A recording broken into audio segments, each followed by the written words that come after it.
If you like the video, make sure to like, subscribe, and comment for more videos like this. What's the most bone-chilling and unexplainable creepy experience or sighting you've ever had? I saw a shadow person in my grandparents' backyard. My mom and I lived there for a while with them, and I went outside one night to feed the dogs they had. My aunt, who also lived there, had, like, 20 cats who also spent most of their time in the backyard. When I went back there, the dogs wouldn't come out of their house, and the cats were all going crazy, hissing and yowling.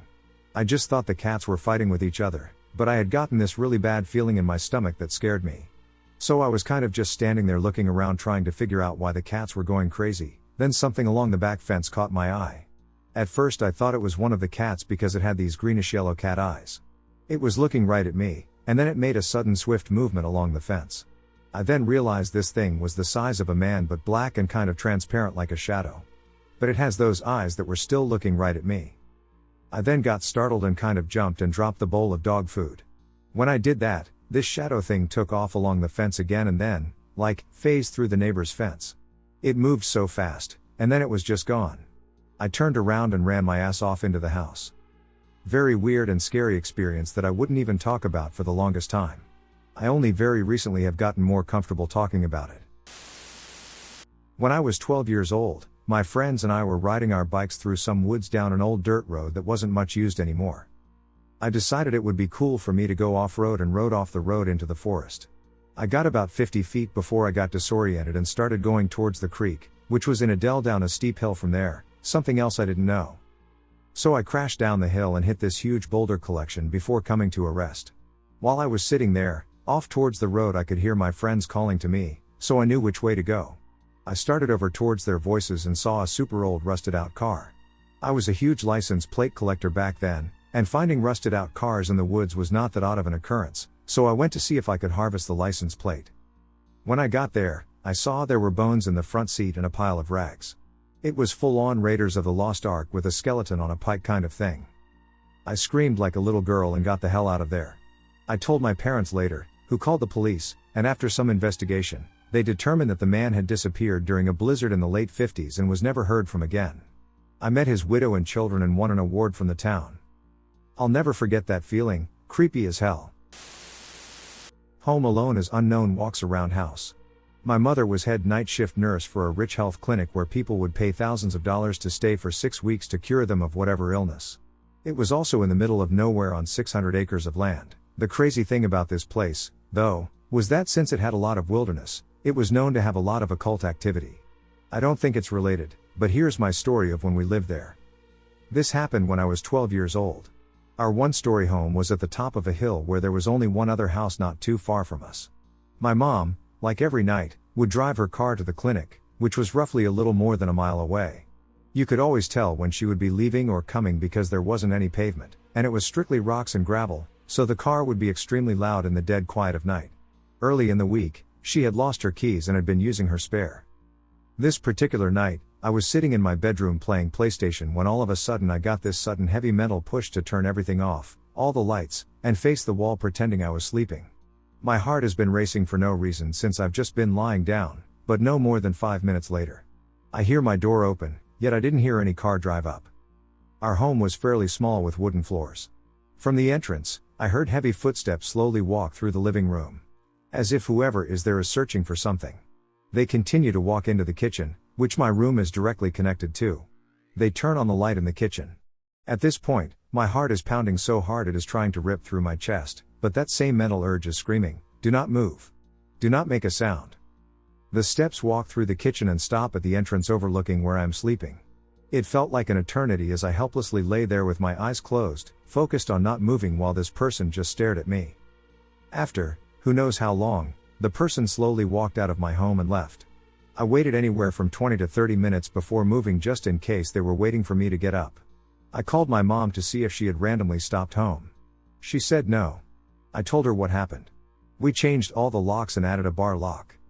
One of the creepiest things that ever happened to me, but there are so many stories from when we lived at that place. So scary.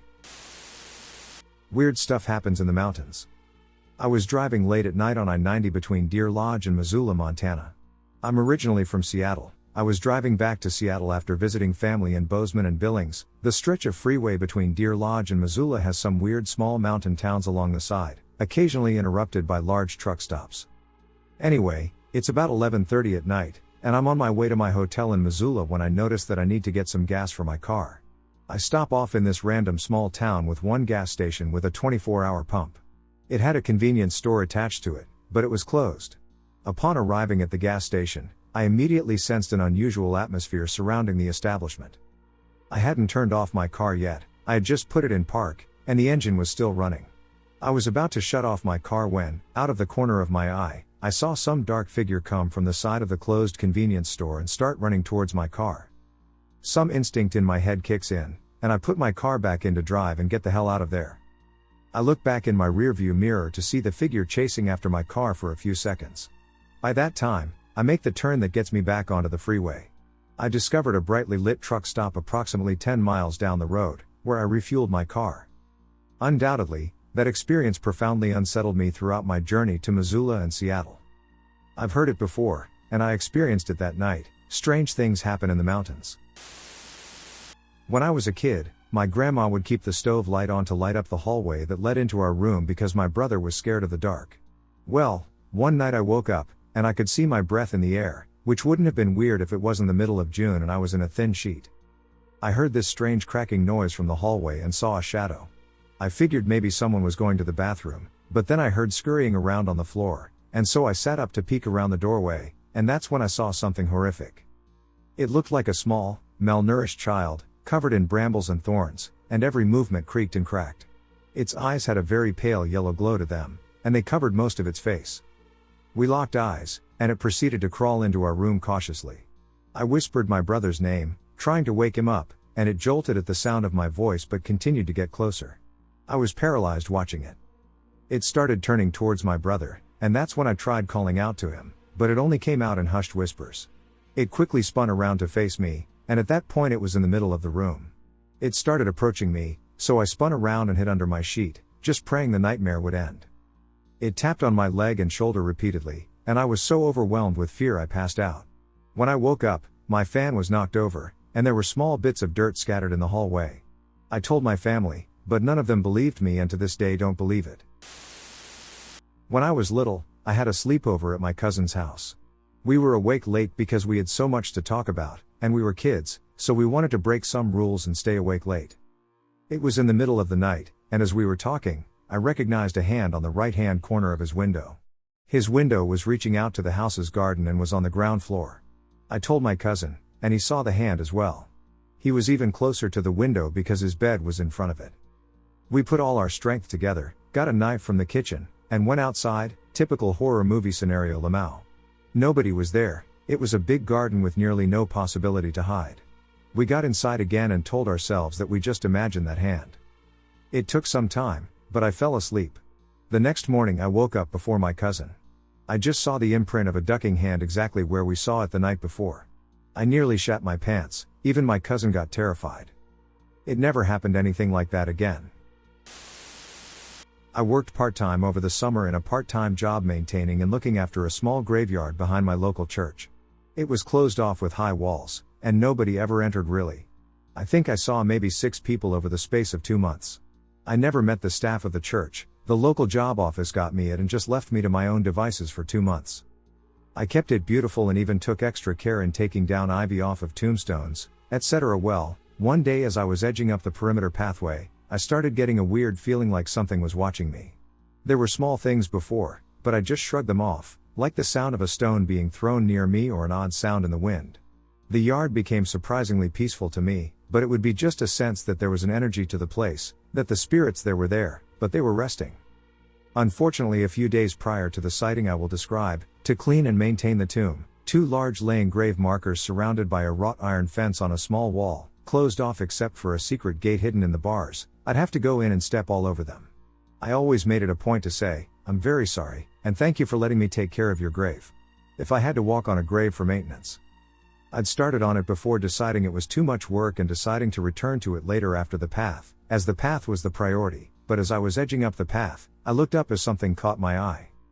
I saw a vertical plume of smoke like a long wisp of semi-opaque white cross the middle of the yard between my side and the other. It moved gently about 15 feet before being sucked into the ground like a whirlpool or the trap in Ghostbusters.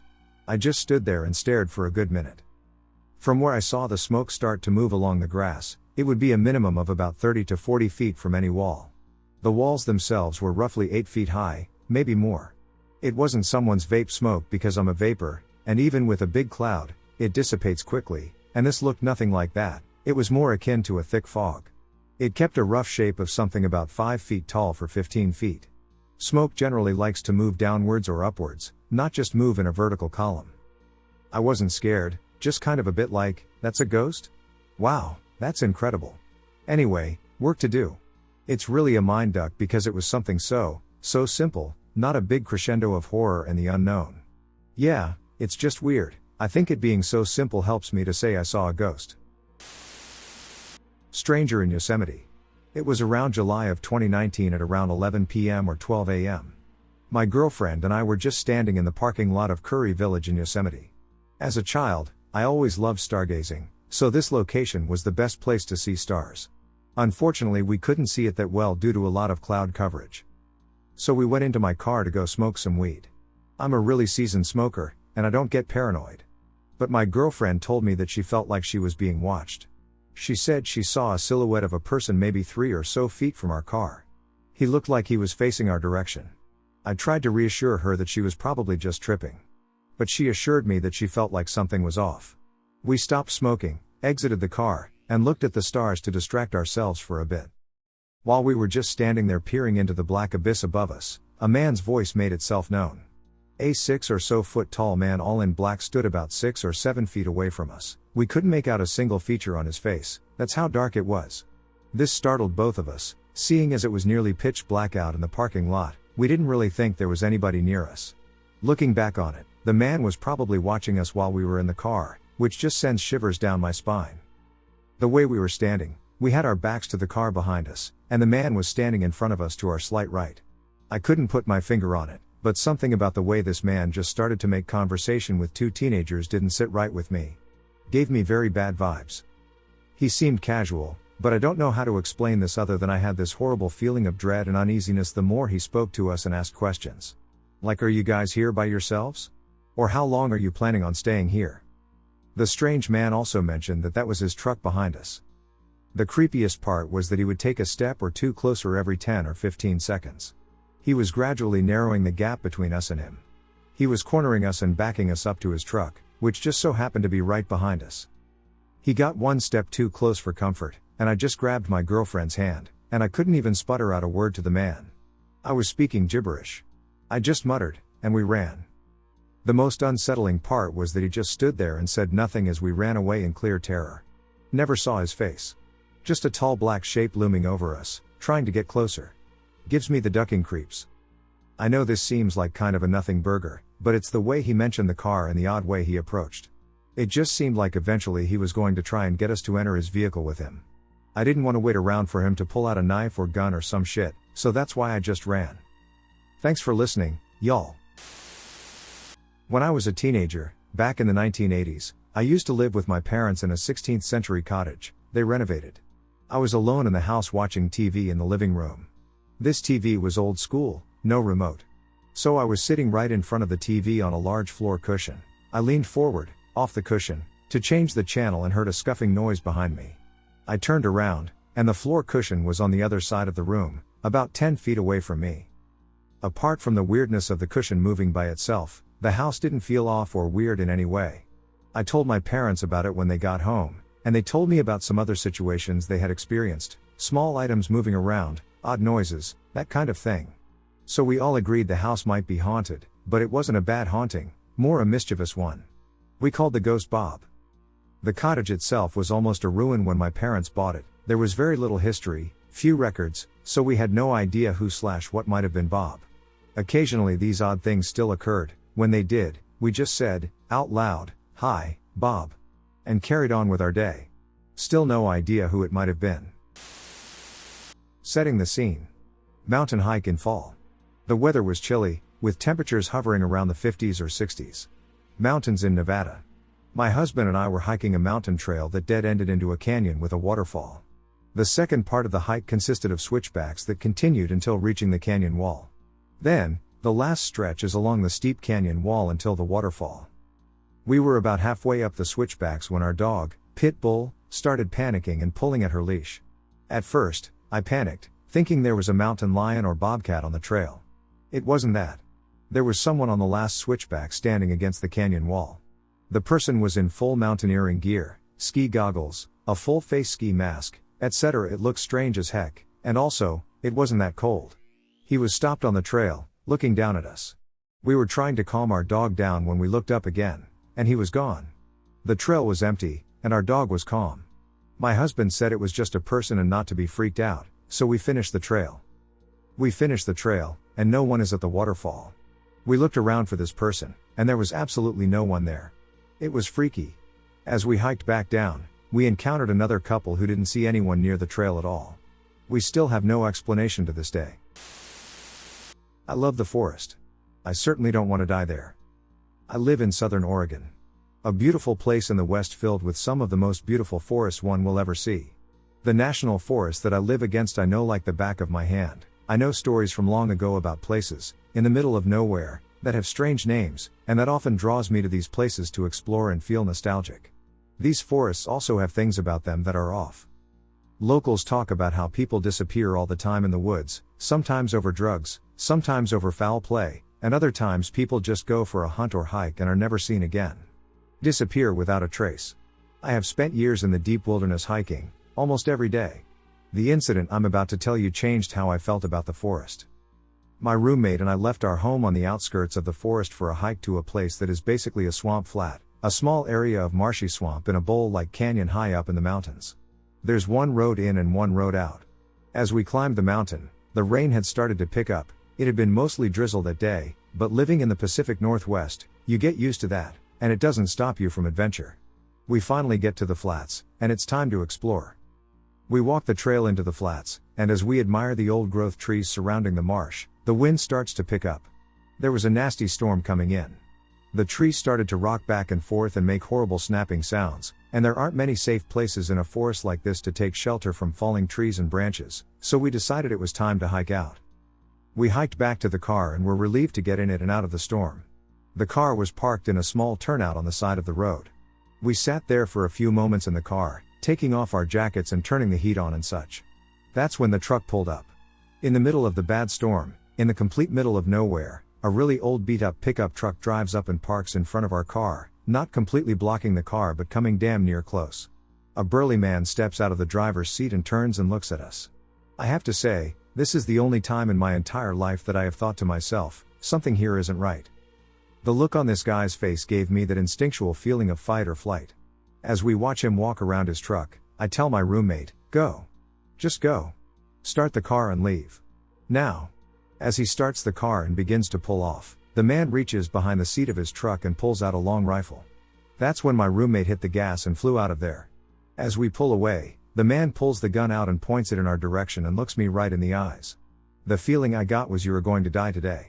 I will never forget the look on his face. We got home, told our neighbors about the incident, and proceeded with our day. When we got into the car the next morning to drive to town, the starter failed on the car. I often think to myself, had it failed up there, or had that severe storm not come in and shoot us away, things could very well have gone south that day. This happened several years ago now, and I will need to give background information first so the story makes sense. Me, my brother, and a friend were playing a game of 40 to 40, kind of like hide and seek, on the friend's property, which was large with this gigantic garden/land bit that was probably a couple hundred yards long with some segmented areas that you can't see from the top of the property because of trees and hedges. It was nighttime, so the seeker had a torch, and the other two hiders could hide in darkness. And to give the seeker a chance at winning, every few minutes the hiders had to shout out into the darkness to give a hint to the seeker about where they were hiding since the property was big. This will be important later. I was the seeker, so my brother and my friend were hiding together and moving about the property to stay away from me and my torchlight. At the time I had been looking for them for a few minutes and was at the very bottom of the property with a log pile behind me and a shed on the edge of a forest in front of me. I heard a noise behind me and turned to shine my torch at the woodpile, momentarily seeing what looked like the glint of eyes by the logs. It could have been an animal, but it still freaked me out. Then, after about 10 seconds, I suddenly heard a second quick rustle from behind the shed by the tree line, which was now about 10 feet away from me. I started walking towards the shed, and I then heard someone whisper my name from behind the shed. It sounded exactly like my brother's voice. It was an exact copy of his voice whispering my name. I started walking towards the tree line/shed to where it was coming from, expecting to find my brother hiding there. When suddenly I heard my brother and my friend shouting out from the other end of the property, playing by the rules of the game. I very quickly put 2 and 2 together and started running and screaming in the direction I heard their faint shouting, trying to get away from whatever had whispered my name. Still to this day I can't work out who or what was seemingly trying to lure me into the tree line. It was particularly striking that the entity recognized my name and resembled my brother's voice. It still gives me chills thinking about it and what could have happened if the other guys hadn't made me turn and run the other way. Back in 2012 I worked at a pub in a rural area that was just a couple of miles from my house. I always closed, so I wouldn't get out of work until midnight or 1 in the morning. On pleasant evenings, I would choose to walk home rather than requiring my fiancée to rise from bed to pick me up. One night, I received a very good tip. I left the pub with $200 or so in cash on me. Now, as I said, I live in a rural area, which means the road is a narrow 2-lane road lined with forest, with no street lights. I'm walking along, enjoying the peace and quiet. A car comes up behind me, passes me, and goes on. I think nothing of it. The car stops a short distance down the road. It sits there for a minute and then slowly leaves. A couple minutes later, a car comes towards me, driving in the opposite direction. It slows down as it passes me, then drives on. I turn and watch the car, as its slowing down made me a little bit paranoid. It gets down the road and stops. Sits for a minute, and leaves. A minute later, a car comes driving up behind me. I get out of the road, and as it passes me, it slows down. I realize it's the one that passed me just a minute ago and is probably the same as the first car to pass me. Just like the last couple of times, it drives up the road a bit and stops.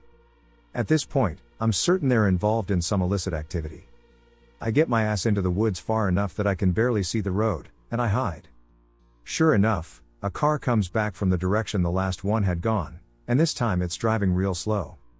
The car drives a short distance down the road. I wait. It comes back, and this time it stops. I hear people get out and start walking around on the road and coming into the woods a bit. I stay as still as I can. Eventually they get back in the car and leave. I stay in the woods and make my way home. A couple more times slow driving cars pass by on the road, and I hide until they're gone. I eventually make it home. The next day I told my boss what happened. He said he'd fire me if I ever walked to or from work again. He told everyone else that worked there what had happened. We were a tight-knit group, so everyone pitched in to make sure I always had a way back and forth. This one experience is going to bother me for the rest of my life. I lived in an old apartment downtown, near Portland, Oregon. The building was built around 1920? Anyway, I had a Monday morning off work and decided to do laundry. It was a quiet morning. The thing that sucks about these old buildings is usually coin-op laundry in a basement. I gathered my bed sheets and a large blanket. I had a laundry pod on the top and grabbed a few quarters. I walked down the stairs that are immediately to the right of my front door. I didn't pass anybody going up or down, just little old me going down alone to do laundry. No big deal. I entered the basement, placed my bed sheets in the washer, and realized that my large blanket would not fit. It's okay, one load of sheets, one wash by itself with the blanket. I was putting in the quarters one by one and realized I was short by 1/4. Walked immediately up the stairs, again didn't pass anyone, and there is only one entrance into the basement. Grabbed a quarter in my living room, and went right back downstairs. Came back down to the basement, and my large duvet blanket wasn't on the floor anymore in front of the washer where I left it. It was folded, perfectly, on a folding table across the basement on the other side. This was far. Not immediately next to the washer. Across the entire basement. The item was a heavy-ass blanket. That would take enough time that I'd walk in on someone attempting to fold it since my apartment door was right outside this basement. No one came down there. I would have passed them. After this I learned my apartment was extremely haunted, but just seeing stuff happened. Like walking shadows, etc., not actual physical objects moving around. I know 10,000% that was not normal, and I have zero way to explain it to this day. And yes, I moved. The Butterfly Man. I grew up in the late 90s/early 2000s. I spent a lot of time outside, and I loved all animals, including bugs, frogs, lizards, etc. My little brother played many sports, so on weekends I was always dragged to his games, and after school I often had to attend his practices. I had to go to one of my brother's soccer practices after school that day. I was probably 8 or 9 at the time. It was at a local park surrounded by some wilderness and some hiking trails. I liked this park because off to the side of the soccer fields was a creek with frogs and stuff. I would love to go over to the creek, look at the frogs, and try to catch them. It was evening time, and the sun was setting, but there was still plenty of light left. I told my mom I was going to go down to the creek to catch frogs. It was down the hill slightly from the fields and obscured by some bushes and shrubs. But there was a clear dirt trail that ran alongside the creek. So I scurried on down there and was carefully studying the creek looking for frogs. When suddenly a man's voice startles me. "What you looking for?" I look up and see a middle-aged man, dressed in typical office/business wear, button-up shirt, slacks, and dress shoes. He was standing on the trail, blocking my route back up to the soccer fields. Looking at me and smiling. I was a shy and cautious child, so I just looked at the man and didn't reply at first. My spidey senses were already tingling, and I remember feeling nervous and uneasy. I sometimes saw hikers on the trail by the creek, but his outfit and appearance told me this person wasn't a hiker. He then asked me, "Are you looking for butterflies?" "I saw some butterflies down there," he said, pointing further down the trail away from the soccer fields. I just said no and started looking around at what my options were. I felt the need to get out of there, fast.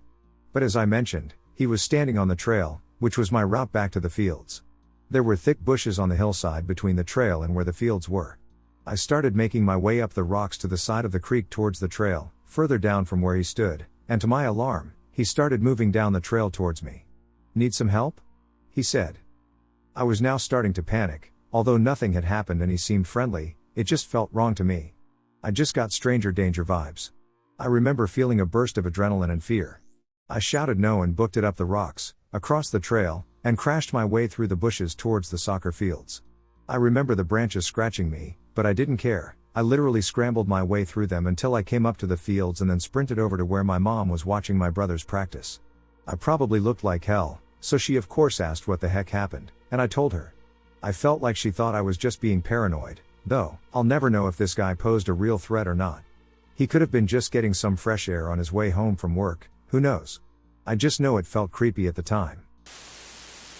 Drove to Tennessee and possibly time traveled. By accident. For this story, you need an understanding of Atlanta. Skip ahead if you're good. You can best summarize Atlanta by visualizing the bypass road 285 as the boundary of a clock face. I lived in Sandy Springs, just outside the 11/12ths position. At the time, my roommate and I were working at the Georgia Renaissance Festival, well south of the 7 positions. 75-85 coming into the clock at the top as separate highways, meeting in the middle briefly, and splitting again before leaving the clock. We were coming back from the fair, intending to get on 285 to avoid traffic and go left, to go around the bypass to our home in the north. However, monster traffic following a major accident in that direction had other ideas, so we decided to go right, connect with 85, and take it north to cut through the city. If we followed 85 to where it connected with 75, we could take it to 285 and get back onto our desired route a little to the west of home. As we were passing the Capitol building, we called our roommates to tell them about the traffic and our plan and not to hold dinner. We noted the time as 6:45 p.m.-ish. As 85 and 75 came together, traffic opened up again, and we were on our way. Small issue after about 10 minutes, I looked out the window and noticed some pretty serious looking swamps. I was new to Atlanta, and the sight surprised me. I pointed this out to my roommate, remarking how I didn't realize Atlanta had swamps. I will never forget her response. "What the duck are you talking about? Atlanta doesn't have swamps." My roommate looks out my side and notices the swamps before noticing an exit sign for a town I'd never heard of. She swore, pulled off at the next exit, and got back on her way south. I asked her what was wrong. She said we'd missed 285 somehow and ended up almost at the Tennessee border. She had me call our roommates again. The call log would show that only 15 minutes had passed. It would take us 2.5 hours of flooring it to get back to 285, not even the full distance we'd driven in an impossibly short time. Cannot explain to this day. Creepy incidents that happened to me as a kid. These stories took place when I was a kid, and I just felt like sharing. I had a habit of waking up in the middle of the night as a young 6-year-old. I shared a room with my older sister, and we were sleeping in the same bed. There was also the family computer in that room, so my mom would sometimes stay up late chatting with her friends from home. She's from Turkey.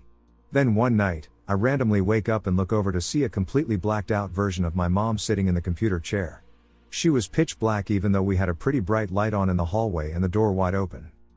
The computer was approximately 3 feet away from the bed. She was wearing her usual outfit and was sitting like she always did, legs crossed with her hands crossed in front of her knees. She was staring out the window with her face/body parallel to me. I asked, "Mom? What are you doing?" No answer. "Mom? Mom?" Then, whatever it was just very slowly turns its head to look at me. No facial details, just a black shadow, and it stares at me. Got so creeped out. I hid under the covers, turned around in bed with my back towards it, and hugged my sister. I remember hearing some kind of growling or something coming from outside the window. Like a cat maybe? I was beyond terrified, but I eventually fell asleep.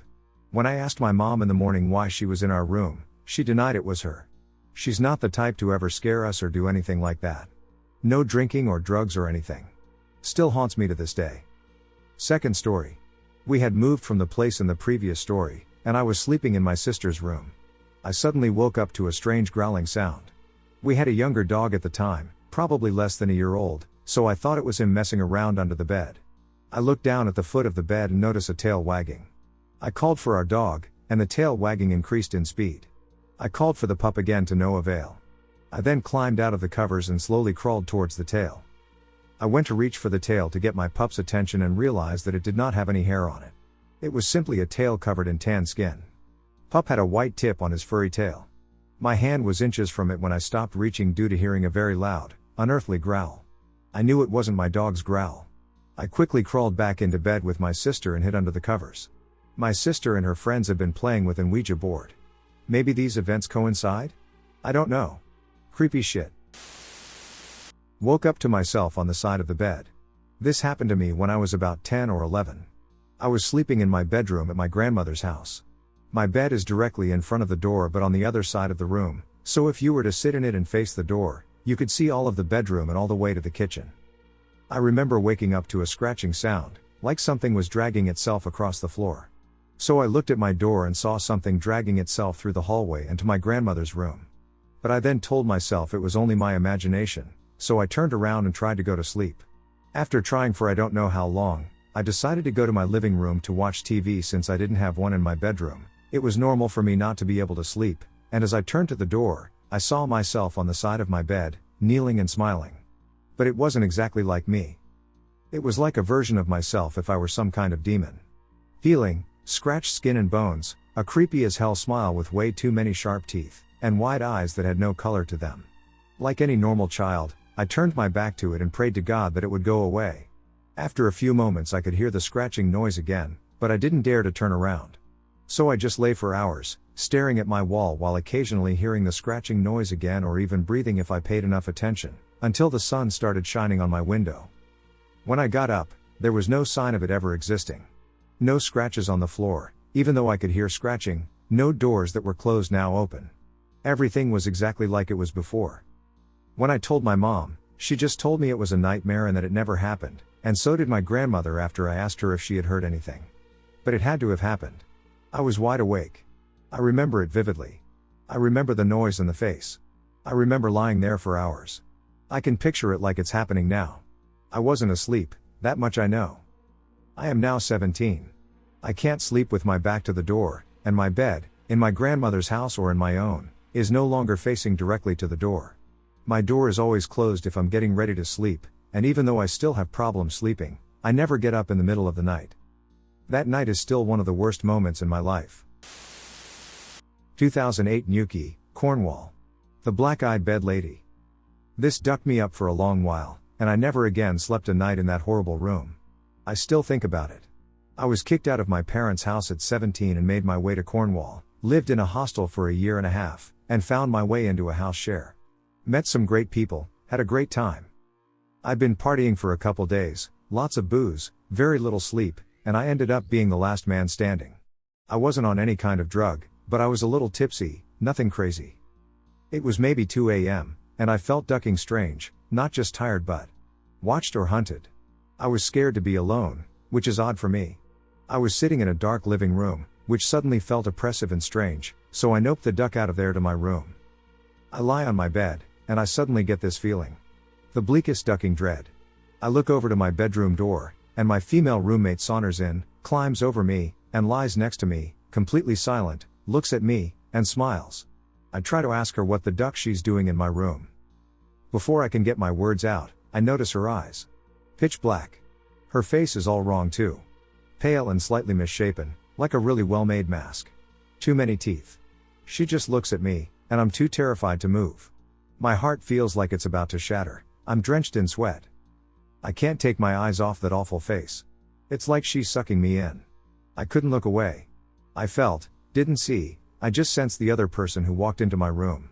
I felt something jab into my neck, and my whole body spasmed. They were asking me questions and stabbing my neck. Questions, pain, questions, pain. It went on for hours until sunrise, and then it just stopped. There was no transition between consciousness and sleep, it started and then stopped. I'd never fallen asleep. It was vivid and real. I've tried to explain this to so many people. I wasn't high. I don't know what the duck this was, and it still bothers me. I have been practicing bushcraft and hiking for many years. The woods have never really scared me, and finding odd stuff or dead animals isn't too uncommon. But about 2 months ago I was walking through a part of the woods I've not been to yet. It's a large woodland with some cow pastures here and there, and I've been to most of it multiple times, but not here. As I walk, I'm looking for a place to eat lunch, and a bit away, I see a large rock/boulder between some trees, a lovely place to sit out of the wind, right? As I approach, a foul odor becomes apparent, revealing that it is a dead and partially decomposed cow. Call up the landowner, and this pasture hasn't been used for half a year, and they don't have any records of a missing cow. That's strange but not insanely weird, right? Well, 2 weeks after I go past the same place because I want to explore the bit I hadn't gotten to, and what do I find about 15 meters away? Another decomposing cow. I hadn't seen it the first time even though it was so close to the first one. Mind you, this is very open with only a few trees. Missing a half-decomposed cow in the middle of the day, 15 meters away, isn't easy, especially considering I walked on the path only meters away from it somehow without smelling or seeing it or even hearing the flies. And after a bit of walking, I just keep finding cow bones. Ribs, a jaw, a hip, a shoulder blade, etc., all scattered throughout this small piece of woods. Neither I nor the landowner know how the 2 cows weren't documented as missing, how they died, and how they stayed there for so long without a single report of anyone seeing a lone cow, or 2, in a not-in-use pasture. The beast is in the backyard. This took place when I was around 13 years old. I had several experiences in the house this took place in, but this was by far the most terrifying for me. The day was pretty normal. Woke up, went to school, etc., played some SNES until dinner. My dad worked late pretty often, so it was just my mom and me. After eating dinner we would usually watch TV. At the time it would usually start with Wheel of Fortune, then move on to Jeopardy, etc. I had a relatively early bedtime for my age at 9 p.m. There was a light and some sporadic lightning. We usually watched television from the time we had dinner until my bedtime, and most of the time we wouldn't bother turning on the lights. At 9 or so I was told to go to bed, so I headed out of the living room and into the family room. The room was mostly dark, with just a small glow from the TV in the other room. That's when I felt it. You sense a deep-seated unease. I looked to the right, through the darkness to the sliding glass door leading to the backyard. Sitting about a foot from the glass was a fairly large Rottweiler. I was already feeling scared and like things were off, but I made a conscious effort to shrug off my fear. I strode across the room using the faint TV light and the moonlight coming in through the sliding glass door. I noticed the latch was undone on the door and locked it. The dog had just been sitting there staring at me the whole time. After locking the door, I said, "Can't get in now, can you?" It finally broke its gaze and looked at the handle, then back at me. The latch unlocked, and as the door started to open slowly, almost as if teasing me with the inevitable outcome, it spoke. "Nothing can keep me out." And the mouth turned upwards into a smile. Its eyes started taking on a dull red glow, and then it spoke a language that was harsh, and though I couldn't understand it, I could feel it, if that makes any sense whatsoever. I was absolutely terrified and couldn't move. At that point, I simply closed my eyes and waited for whatever was going to happen next. After a few moments I opened my eyes.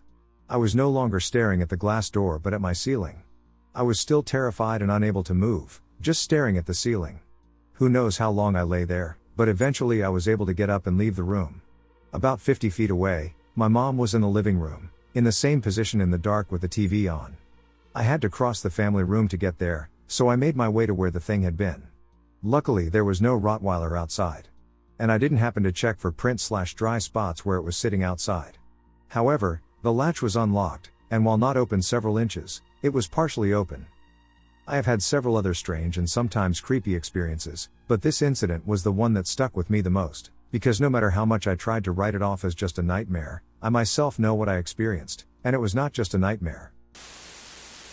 Creepy men in the middle of a mountain road in the winter.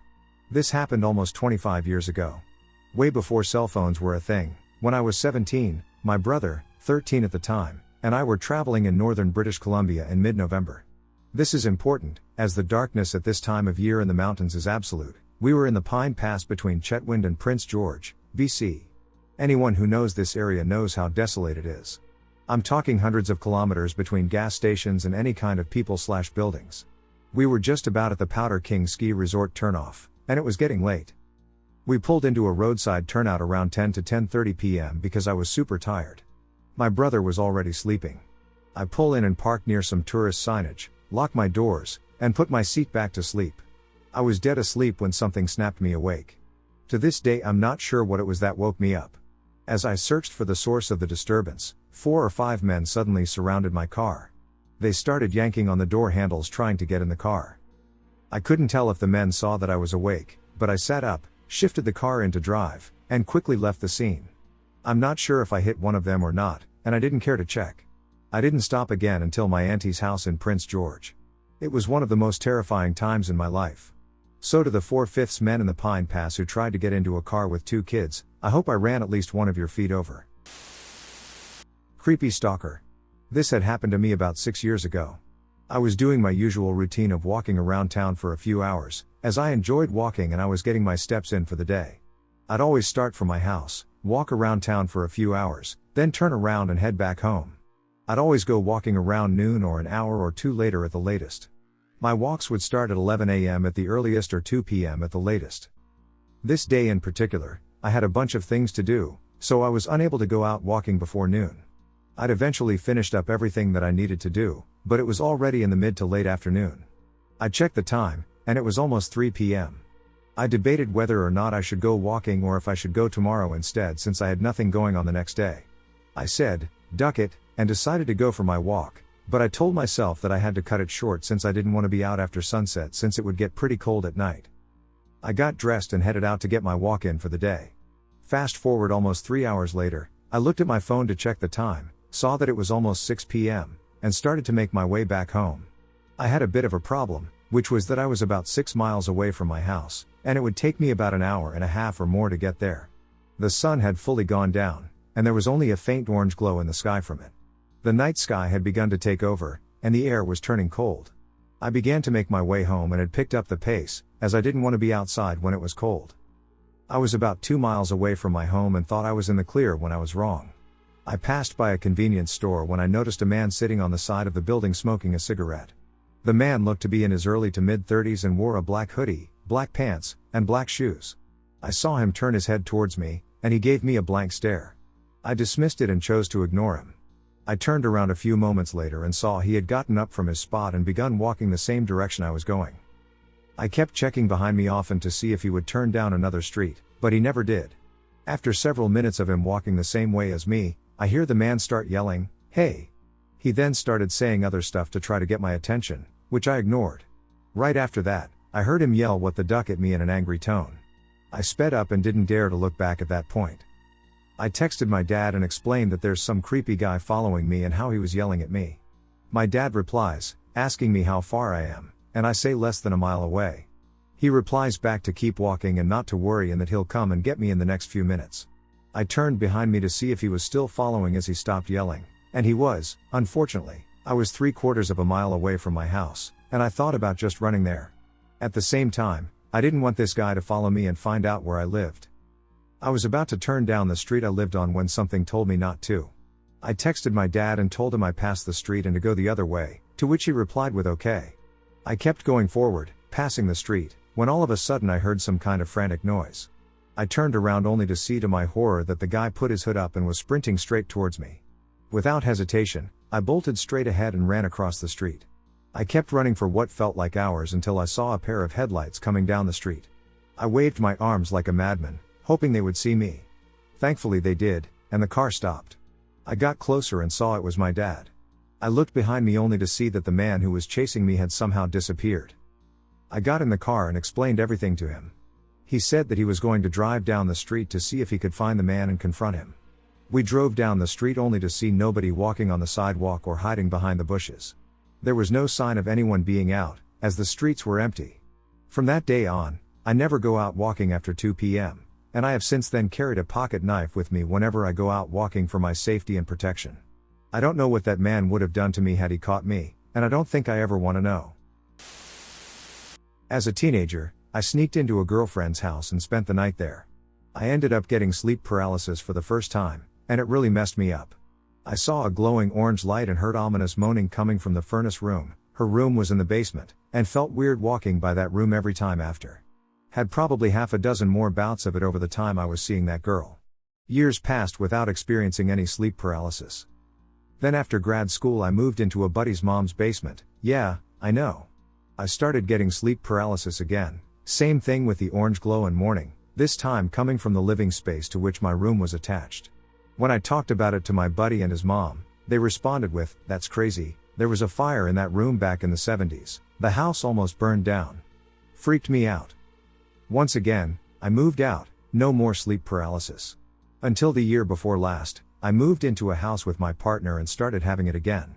I should mention my partner is cousins with that girl I dated in high school whose house I first had sleep paralysis in. Small towns, I guess.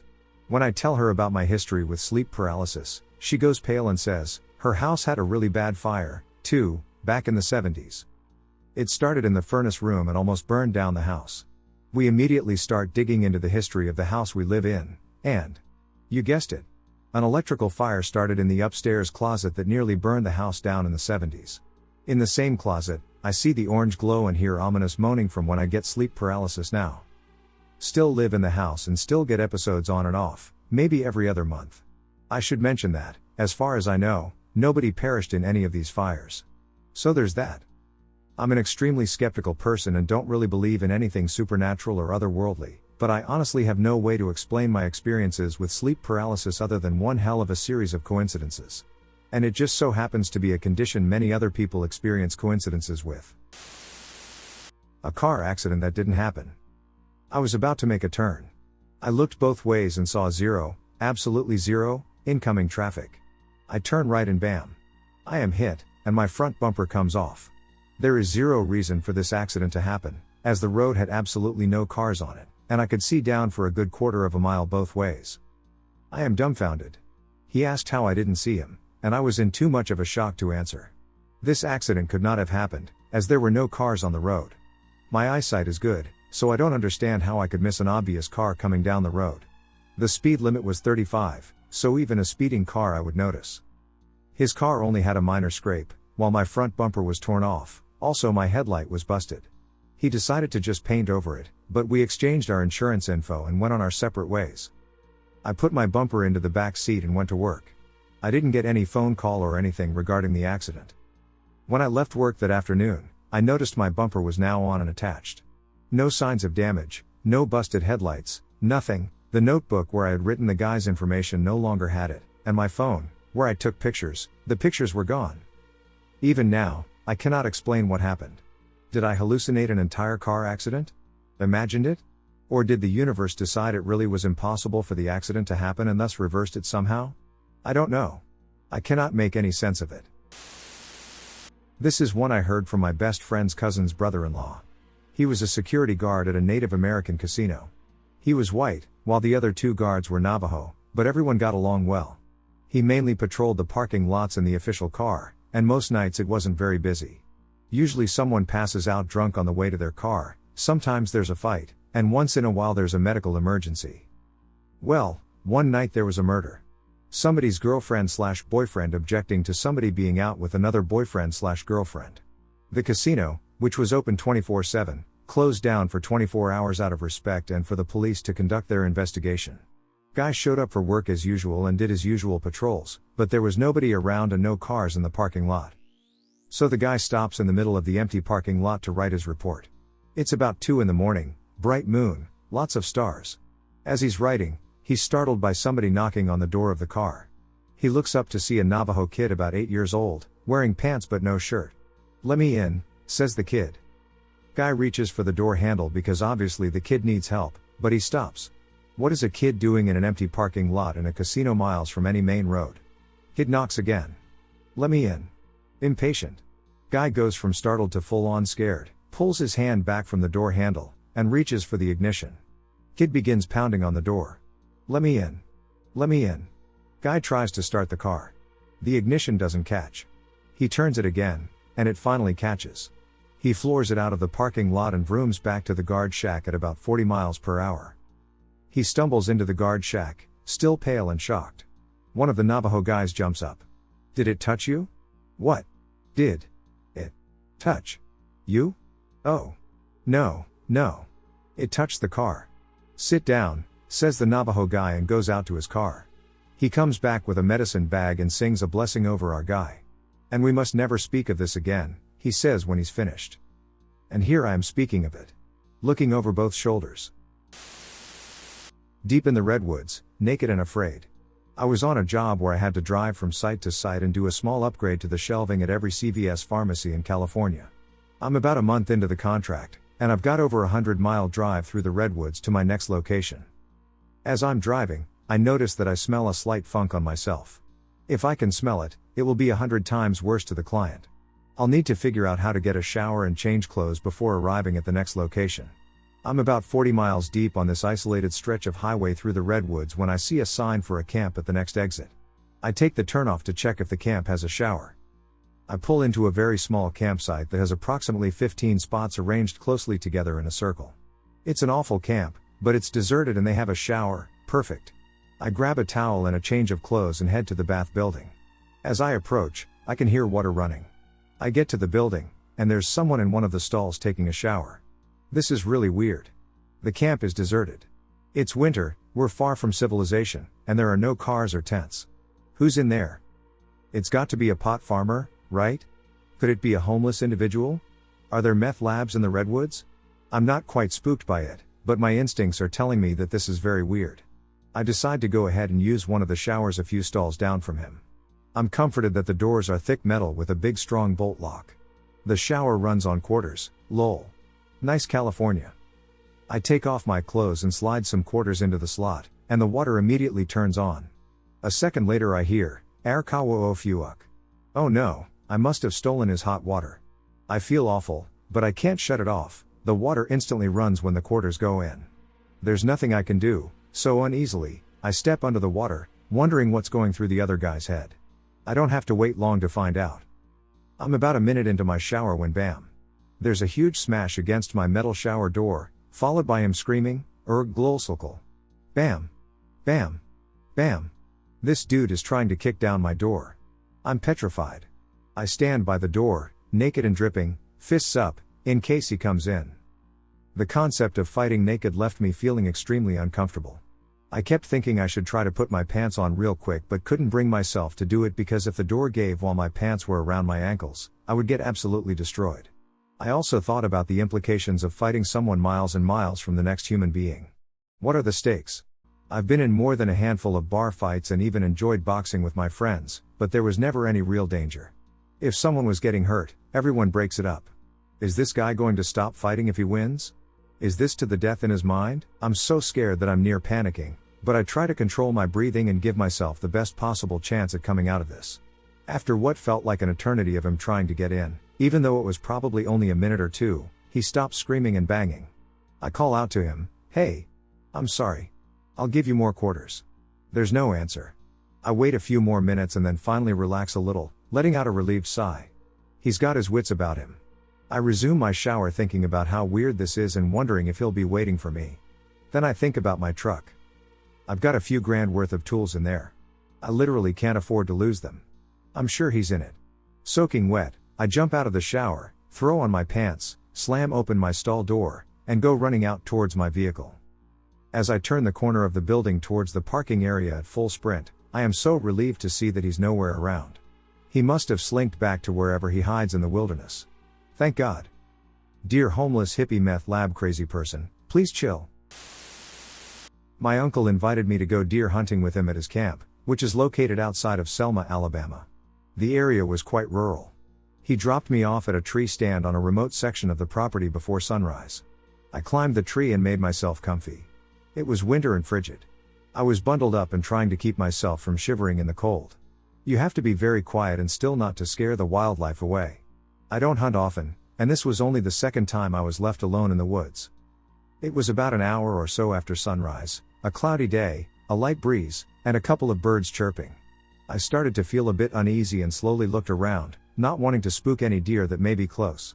It suddenly got very quiet and still. Down below, in the tall grass, a multitude of some kind of insects or creatures, I assume, started making a noise I'd never heard before. They were chirping in waves that would start at one end of the clearing and end at the other side. Maybe a 100 feet by 100 feet clearing. They almost sounded mechanical and were very difficult to describe, and there were many of them. Then they suddenly stopped. It was over very quickly, maybe 20 to 30 seconds. Then everything went back to normal. The sound of birds chirping, the breeze blowing, and the sounds of nature filled the air. I'd never heard anything like it, even to this day. My uncle arrived to pick me up shortly after. I checked the grass on the way out but didn't see anything amiss, and I didn't share with him what I experienced. It was too weird. Neither of us saw a deer that day. Perhaps there was a predator close, and the wildlife around me was responding in their own way. The man vanished after staring at the same spot for 20 plus minutes. This happened to me several days ago, and I'm still unsure what to think about it. I was at Whole Foods to pick up an Amazon package because they have the pickup lockers right outside the entrance in the parking garage. I walk up to the lockers, and there's this guy standing right in front of the lockers just staring straight ahead. He doesn't acknowledge me, so I ask him if he needs help. Nothing. Doesn't even seem like he heard me, he just keeps staring ahead, not blinking or moving. So I go inside the store to get an employee so they can maybe call for medical/police help and also so I can safely get my package. While talking with the employee, another shopper overheard me and said, "I'm glad you said something because I saw him when I came in and thought it was creepy, and that was about 20 minutes ago." The employee comes out with me and asks the man to leave, but he just keeps staring. I get my package and get in my car, which is parked right in front so I can still see him. I see the employee go back inside, probably to call the police. I look down for maybe 5 seconds to start my car, look back up, and he's gone. I see the employee come back out looking confused. He starts walking around the parking garage to see where the guy went. Can't find him. There's nowhere he could have gone in the few seconds I was looking away. There were only a few other cars in the garage, none of which were occupied. I don't know what to make of it. My friend suggested he was on drugs, but he didn't seem like it. Clean clothes, fit and healthy looking, no cracked out eyes or anything. I'm curious if anyone else has had a similar experience. Followed in the wilderness. I would like to share this creepy encounter with all of you. About 4 years ago, my wife and I planned an evening out for her birthday. My parents babysat, and we went out to a restaurant. Because I drove, I didn't drink, so we didn't bother to go anywhere else after we were done in the restaurant, but because the night was still young, we decided to go on a long drive. A location that is relatively nearby is a large national park. We decided to take a drive up there and just sit and chat under the stars. When we arrived up there, the country roads were dead. I found a lovely open parking area to pull the car up in. We sat inside the car talking. We started reconciling, and our conversation continued until we began to get intimate. At no point did either of us leave the car. As we were doing the deed, headlights lit up our vehicle. Instantly we were like, "Oh God. There's someone driving by. I hope they don't see what we were doing." For me, it was an instant turnoff, so I quickly pulled up my trousers and ceased. I thought the car was just a fellow traveler passing by, but to our surprise, the car pulled into our area and began circling us. I put the keys in the ignition and said, "Let's go." I drove out of the car parking area, onto the road, and back to the main connecting road. The car followed. Once on the main connecting road, we could see the make, model, and color of the car that was now following us. It was a dark red Ford. I drove quickly but not recklessly. The car matched my speed and was directly behind me. At this point, neither of us was 100% sure if we were being paranoid or if this car really meant to follow us, so I said, "I know what I'll do, I'll pull off at a random turning and see what they do." After a few hundred yards on the main road, I made a late left turn down a narrow side lane. I pulled up after a while on this side road, stopped and turned my lights off, and watched in my rearview mirror to see if the red Ford carried straight on the main road or if he turned off. A few seconds later, there he was. He had turned off and was now coming down this narrow lane toward us again. At first we were blinded by his headlights, but I was sure it was him. My wife said, "I don't think it is the same car, you know." I said, "It is. It is. Look." As he got closer, it became apparent it was the same car, so I drove down the road further, and luckily I found a space big enough to turn my car around. I spun my car around and returned to the main road again. He followed. Now back on the main road for a second time, I did now decide to speed. As I was heading towards the built-up city center, he kept behind me the whole way. Eventually, we stopped at a red light, and he was right behind. I looked in my rear view and saw his face. To this day, I can still see his face. A middle-aged, slightly tubby man with glasses and thin gray hair. At this point I was freaked out. We both were. I said to my wife, "I'm going to keep driving and try and lose him, but I'm not driving home so he doesn't know where we live." She agreed. We drove around for maybe another 10 minutes, he was still following. At this point I was beginning to consider the possibility of calling the cops but thought I would give it a few more minutes of trying to lose him. Thankfully a few streets later, he turned off and was never seen again. I know it's a real possibility that he may have been a dogger, not sure if this is a thing in America, but it's basically where strangers meet other strangers in the wilderness to get physical. But if he were a dogger, or if he thought we were doggers, we're not, then surely he would have understood we weren't interested when we actively drove away. The fact he followed us into the built-up city for 25 minutes or more makes me think he had more sinister intentions. What do you think? To this day, it's still the weirdest moment of my life. Bone-chilling experience. I'll preface this with saying I have never had a paranormal experience until this night. This happened around 4 years ago, and I was 25, male, at the time. Ever since this experience, I have had an altered perception of the afterlife, multiple dimensions, and what our reality may be. This is the story. I was up late one night lying in bed, close to 2 in the morning. I was lying down, and my cat at the time was lying in between my legs, fast asleep. I'm scrolling on my phone when all of a sudden, my cat wakes up and is staring at the stairwell that is the entrance to my basement bedroom. My cat starts to growl deeply and puffs up in classic cat fashion. He then starts to back up toward me, as he is still facing and growling in the direction of the stairs. Meanwhile, I am completely unnerved and paralyzed by fear. I'm sitting up in bed at this point, and my cat is now backed up fully into my stomach. While growling, he hisses for the first time, and as he does, I had this sensation of an ice-cold chill moving directly over my body and through me. As if it were a blanket of cold air that enveloped me. Chills went throughout my body, and this feeling was utterly, for lack of a better word, disgusting. Out loud, I murmured, "Aw duck." Then I proceeded to grab my cat and carry him upstairs to another bedroom to finally sleep. Now this is where it gets even stranger. I spoke with my mom the following day after she was home from work. I told her the entire story and that I was thoroughly creeped out. Unbeknownst to me, my mother had been at a funeral the previous day, and she mentioned when she was driving home from the cemetery that it felt like someone was in the car with her. Originally, she thought it may have been a family member coming to visit from the other side but couldn't quite pin it down. Afterwards, we smudged the house and said some blessings. Still to this day I've never experienced anything like that, nor do I want to. What creeped me out so much was that it was directed straight at me, as if it was wandering around and waiting until it was attracted and searching for an ideal life force. That was the only time I've ever experienced anything paranormal, and I still can't rationalize the experience to say it was my mind playing tricks on me or my cat acting weird. The campsite creep. The incident happened back in 2010 when I was 15 years old. I was on a camping trip with my class in school. Charlotte, my best friend, and I were shunned by our classmates, so we mostly kept to ourselves in school and on this trip. We had one friend that we hung out with a lot, but other than her, no one wanted to be near us. I had my camera with me, as I always did back then. My camera, along with my diary, was basically an extra limb for me back then. It was a very nice, hot summer day, and Charlotte photographed me as I sat on a big rock by the water writing in my diary. We were silly as we always were, laughing and making funny poses, etc. Out of nowhere, we heard a voice from behind us. Some guy was standing there. We had no idea for how long he had been there. He started talking to us, and we had a difficult time understanding most of what he was saying. He had a very dark voice and didn't speak our language very well. He said he was from Bulgaria and was camping nearby in his trailer. We exchanged glances that seemed to ask, "What does he want from us?" Here's a snippet from my diary from back then. Alright. Charlotte and I were by the water. I sat on top of a big rock, and she photographed me. Then, some older dude came that could barely speak. He asked how old we were and what our names were, etc. Then he took a seat next to me and asked if I had a boyfriend and stuff.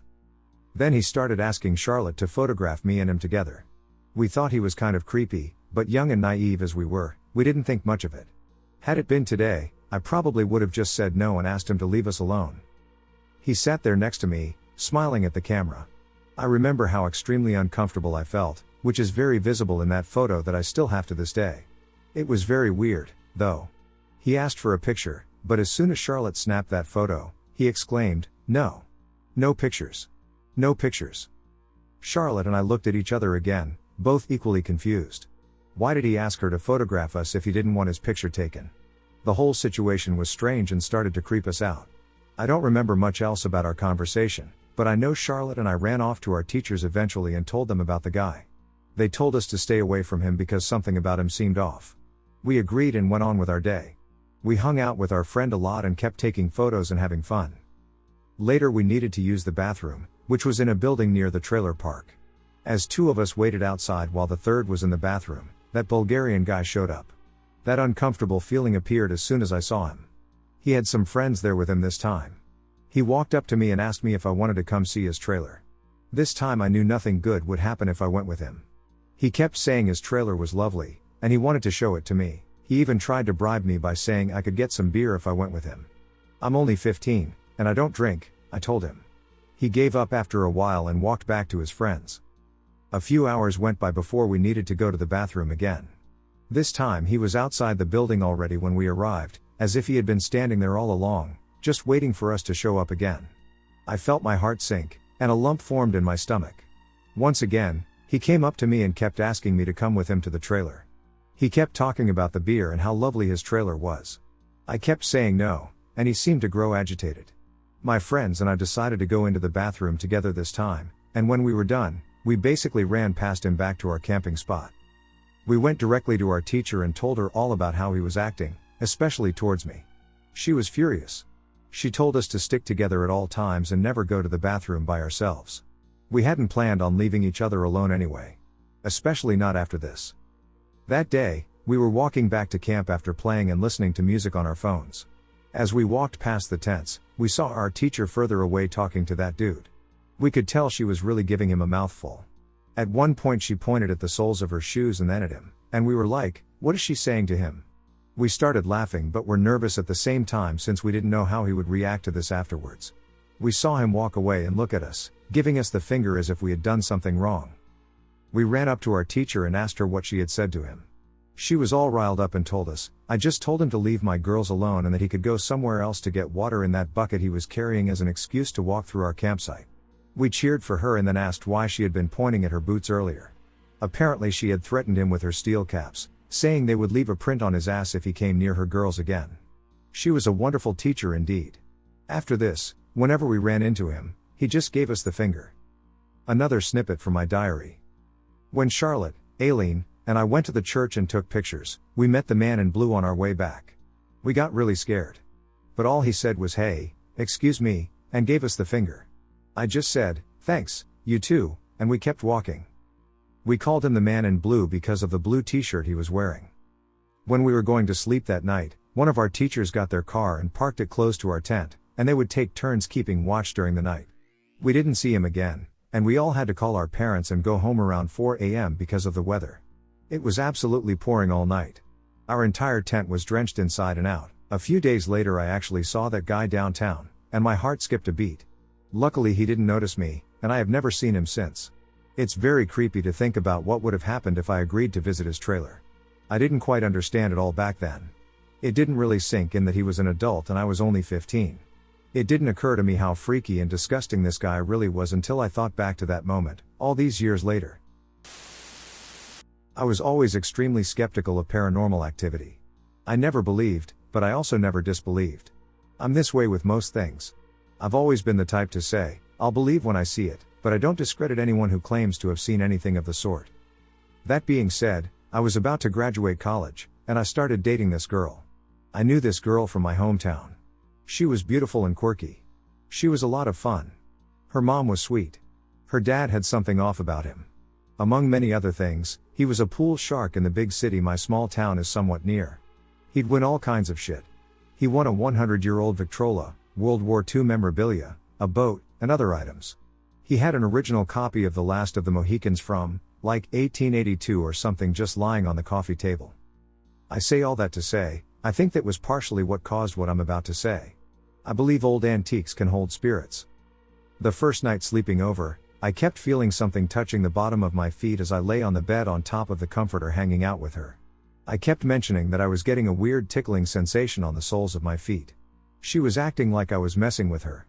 But I've never been the type to imagine or make up things like that. Fast forward a few weeks, and she, and her mom are all watching TV in the living room. Dad is off doing whatever. As we were sitting there, a ball rolled out from underneath the couch a solid 12 to 15 feet. It was a big living room, and right as it stopped going forward, it started rolling backwards. Then my GF at the time started reciting the Lord's Prayer, and it immediately stopped moving.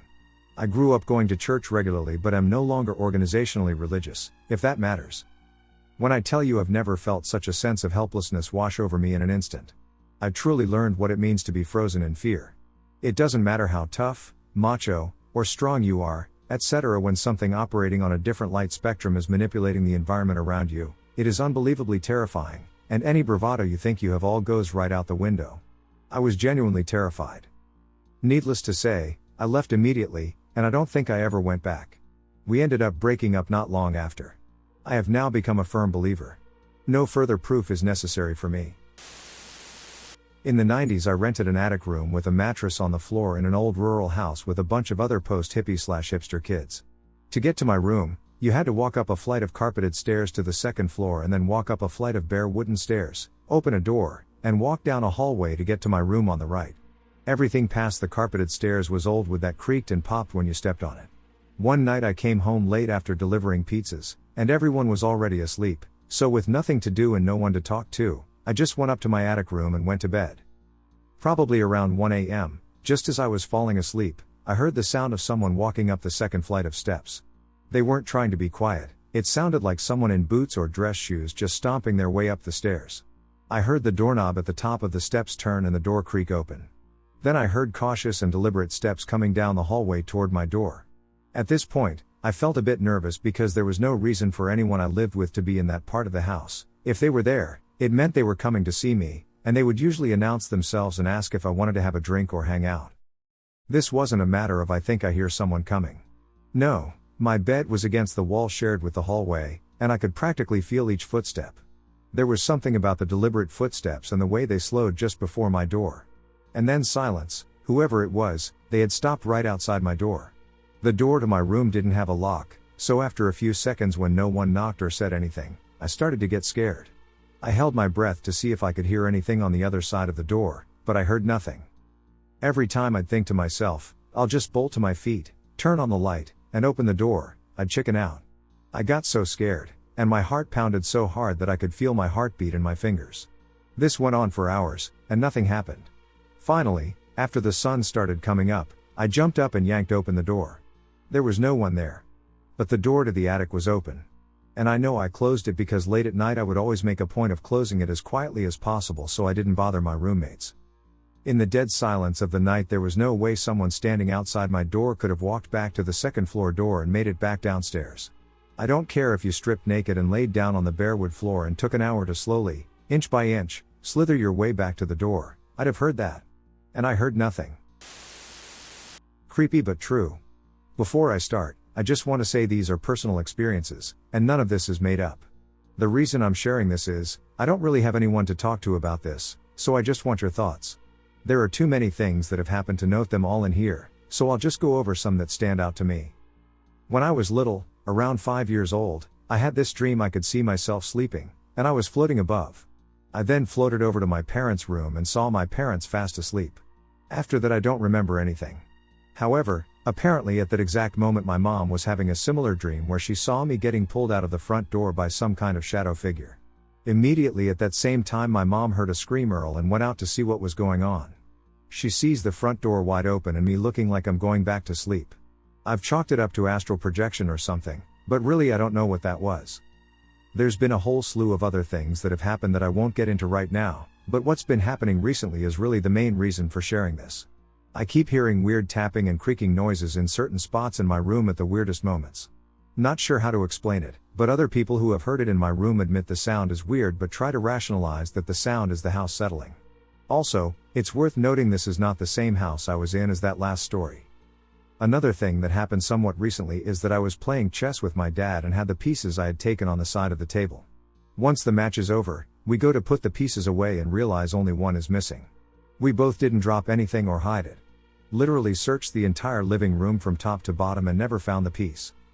We were all in the living room playing a game or something else, when we suddenly hear something break in the kitchen. Go check it, and a bowl that was already on the counter broke literally in half just sitting there. No one else was there. It didn't even shatter into a bunch of pieces. There's definitely more I can share, I just wanted to get your initial thoughts on this. A few years ago I had a couple of friends over at my apartment. It was late at night, and we were outside smoking cigarettes, having a couple drinks, and just talking. One of us saw a plane in the sky and joked about it being a UFO. It was pretty bright and was moving kind of weird, but we didn't think much of it. Again, we only jokingly said it was a UFO. Then a second craft came into view, and they were both just kind of flying around each other. We still figured it was a plane or a helicopter, but because of how they were moving, we were all kind of looking at each other like, no. I'm sure it's not. Then, also seemingly out of nowhere, what I can only describe as sparks began spewing out of the first craft we saw. It looked like it had been hit by something mid-air. That's when we all let out a synchronized what the duck? The craft began to fall while these sparks continued to spew from it. It was a night out, so they were bright against the dark sky. It almost looked like when a transformer blows up and sparks fly from it. But in the sky. By this time we were bracing for an explosion as it hit the ground. The other craft seemed to be following the first one as it fell. Then it flew in the other direction and took off. We never heard a crash, and we tried searching online for any news of an airplane crash, but we never saw anything. I'm not saying it was aliens, but when I was younger, maybe 9 or 10, I was with some friends in a park near where I grew up. My friends began arguing and fighting among themselves, so I walked away, unaffected by the drama. I heard a noise, and when I looked in the direction, I saw a bright white horse. It was so white it almost seemed to glow in the dusky light. Then it charged at me. In a panic, I dropped and curled up into a ball. Suddenly, I became extremely cold and struggled to breathe, necessitating the use of my inhaler. The next day we went back to the park, and in the spot where I had collapsed, there was a single hoof print dug about 4 to 5 inches deep. I lived opposite the park and would always watch for the white horse, hoping to see it again, but I never did. Shortly after this incident I was sitting in the park. It was about 4:30, and I was waiting for my friend to meet me after school when something caught my eye in a tree, what looked like a black bin liner dropping through the branches. When it hit the floor, it stood up as if I was looking at the shadow of a man or a teenager. There were no features, and it was a kind of dark grayish color, not quite black, and then the figure walked away, disappearing through a garage wall. The most memorable aspect of that experience is the feeling I had. I was happy and calm, like I had found peace, and I had nothing to worry about ever again. I've never felt more at peace than that day. A few months after that experience I had a third encounter. This one scared me and still gives me goosebumps today. I was lying in my bed trying to drift off to sleep when a man, or the figure of a man, wearing a wide-brimmed hat appeared in my face. Even though the face had no features, the gestures were of a finger over the lips, and an audible, shh, filled my room. Then he was gone, but the strangest thing was that, after that night, I started hearing a clock ticking. I never owned a clock, and no source could ever be found for what caused the ticking sound. My dad even took apart the air vents and hired a builder to check over the room. After we moved out, my sister rented the property from my parents, but the ticking continued. As nurses, we used to wear monitors that displayed our locations on a central screen at the nurses' station. I was working the night shift with one other nurse and a CNA. The monitor suddenly showed 4 unknown people in a patient room. The unknown wasn't unheard of. Usually meant an unregistered broadcaster that one of us was wearing, or network lag. But seeing 4 of them was strange. The kicker is that I walked over to the room to take a look. The patient inside was still. She had been on hospice, so she hadn't been moving much to begin with. But her pulse oximeter monitor was at 0% and was not alarming. That is strange. They alarm at 95% or less typically. I walked closer and pulled the monitor off of her finger. It immediately started alarming and it was functioning correctly. The patient was dead. I walked out of the room, and the other nurse was shaking. She said when I walked in the room, 4 more unknowns showed up, and as soon as the monitor went off, they all disappeared. Another night, we had a deceased patient. I had to go down to the back door by the morgue to let in the mortician. This mortician was easily 7 feet. He wore a ducking fur cloak like he was Jon Snow or some shit. The entire time I escorted him to the body, he was mumbling to himself. We helped him secure the body to a gurney, and I helped him back downstairs. As he kept talking, I looked over and saw him caressing this corpse's face through the body bag. I realized he had been having a conversation with this individual the entire time, even before he had seen the body. As we came in, he had been talking to her. As I let him out of the back door, he turned and looked at me and said, "She appreciates the care you all gave her and wants you to know it meant a lot to her." Different night. We had a low census, so an entire half of our department was shut down. We had a total of 6 patients, which meant I was working alone with a single CNA on the far side of a unit. We ran out of a certain 4 fluid, and instead of waiting for the pharmacy to send some up, I went over to the closed side of the unit, across the hospital, to get one from the med room over there. The unit was dead quiet, except one room had a TV on. As I walked closer to the room, the door opened about 4 to 6 inches. The door opened slightly, but not significantly. When I looked in the room, the TV turned off, and there was no one there. I walked backwards to the med room, opened the door, and shut it behind me. On the med room floor, various bags of 4 fluid had been laid out in a clear arrangement of some sort. It was not random, but it wasn't clear letters. I turned to leave, and the med room door would not open. I'm 6 feet 1 inch and 250. I put my leg up against the wall and pulled as hard as I could. The lights went out in the room, and I literally screamed out loud, "I don't want any ducking problems with you." The lights came on, and the stuff on the floor was gone, back up on the shelf. I touched the door handle, and it opened as easily as it ever did. The TV in the same patient room turned on once more as soon as I left. I ducking ran across the unit and didn't look back. I never worked that side of the floor again. I refused to go over there, no matter if it was day or night shift, fully staffed or not. I don't know what was there, and I never will. And these are just a few of the many weird encounters I had there. I was 9, I and Hava, a hybrid wolf dog, were running through the mountains in Tennessee. We came to a perfect circle clearing with a trailer home in the middle. It looked brand new. There were no roads leading to it, no walking trails. Just a clearing, with a trailer. Hava got spooked and ran. I went with him. A few weeks later, my friends A and W accompanied me to the same clearing. Hava once again didn't want to step in the clearing, A and W wanted to get a closer look, and I went with them. No steps to the trailer, but the door swung open when A pulled on the bottom. W and A helped each other climb in while I watched. Once they disappeared inside, I got curious and walked to the open door and peeked inside. No interior walls, no cabinets, no proper floor. Just a barebones trailer. Entirely lined with Ouija boards. My dog was barking nonstop. I got an eerie feeling and just ran. Got to my grandparents' house and told them what I saw and why it spooked me. My grandparents, both indigenous descendants, called a duck ton of people and had me lead them to the clearing. Smudged, danced, and burned the trailer to nothing but a frame. Rubble. I went back to the area about 3 weeks later. The same trailer was there. The trailer remained in the same location, the same color, there were no tracks from the tractor trailer delivery, there were no tire marks, and there was no possibility that a crane could have entered the valley to place the trailer. Yet again, go and tell my grandma. This time, she gets a hold of some counsel. They load up and go to the clearing to do it again. They spend 3 days there, doing rituals I never fully understood. The last day, they again burn it to the ground. Cut up the frame with a torch. I mean, they obliterated the thing.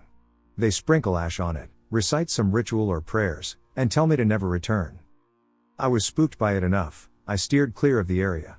I came near it, but never close enough to see if it had returned again through the trees. I recently went to Google Maps and, out of curiosity, Looked at the area. There's a trailer in the middle of the clearing. Okay, here's one. I've been a cop for 12 years. This happened maybe in year 2 or 3. We get a call for a lost child that can't be found at a local Halloween festival at a church. My partner and I decide to check the surrounding neighborhood, as there are already enough officers checking the festival grounds. This is the beginning of the graveyard shift, so 9:30 to 10 p.m., more or less. As we are checking this neighborhood, a small dilapidated house that has a blanket for a front door catches my attention. I notice an eerie orange glow emanating from the inside of this house. When I say house, this place looked more like a small shack than an actual house. My partner and I decide to check the inside to make sure she didn't wander in here. We announce our presence and get no answer. Being that there was no front door and the objective being the safety of this girl, we entered the shack. Right when we entered, it was apparent the house had no electricity. That eerie glow was from each room and hallway being lit with dozens of glass, religious, candles. As we walked from room to room looking for anyone and said child, we kept hearing a constant crunching under our feet. The whole time we were there, it felt like we had stepped into another world. This evil surreal feeling was palpable and stomach-turning. We both felt like we didn't belong here. It was eerie. After not finding anyone or anything but empty rooms with candles, I pointed my flashlight at the ground. We soon found out that the crunching we were hearing was thousands of cockroaches all over the floor squirming around. The floor appeared to be moving and alive with insects. My partner and I both looked at each other and decided to get out of there. We continued searching the rest of the neighborhood until officers at the festival radioed that the girl was found. Later that night, after ending my shift and replaying the day/night in my head, the whole event kept bothering me. Something didn't seem right about that place and that shack. The roaches on the ground were a horror movie level of an amount. It just felt surreal and wrong. The following day I went back to the neighborhood during the day but could not locate the shack anywhere. It was as if it didn't exist. I asked my partner as well if he felt similar to me. He told me he also went to check and couldn't find the place. He said the whole thing kept him up, and he couldn't sleep. To this day, that was probably the closest thing I've experienced to the paranormal or high strangeness in my career. Still bothers me to this day. Weird things are happening to my friend and me, and we have an enormous feeling something terrible is going to happen. My best friend, Helena, and I, Judy, have always had a perception a little bit beyond normal that expands considerably when we are together. We attempt to rationalize the events that transpire in our lives, but occasionally, such as this time, they become overwhelming. Helena flew to London for work matters, and we both really had a hard time. We had a feeling in our bodies that we couldn't shake off, the feeling that something very big was about to happen. The feeling in my case became so unbearable, I was so desperate for it to stop, that I took all the pills I had within my reach and ended up in a mental hospital. There I met a very peculiar boy who did not speak our language and did not make the slightest effort to interact with anyone.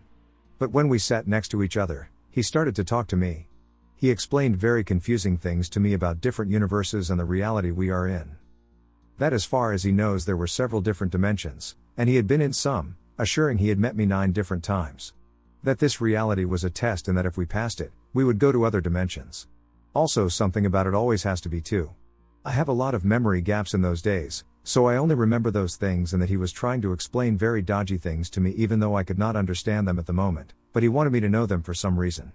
Furthermore, he explained everything very cryptically, to mislead the others, almost so that only I understood it.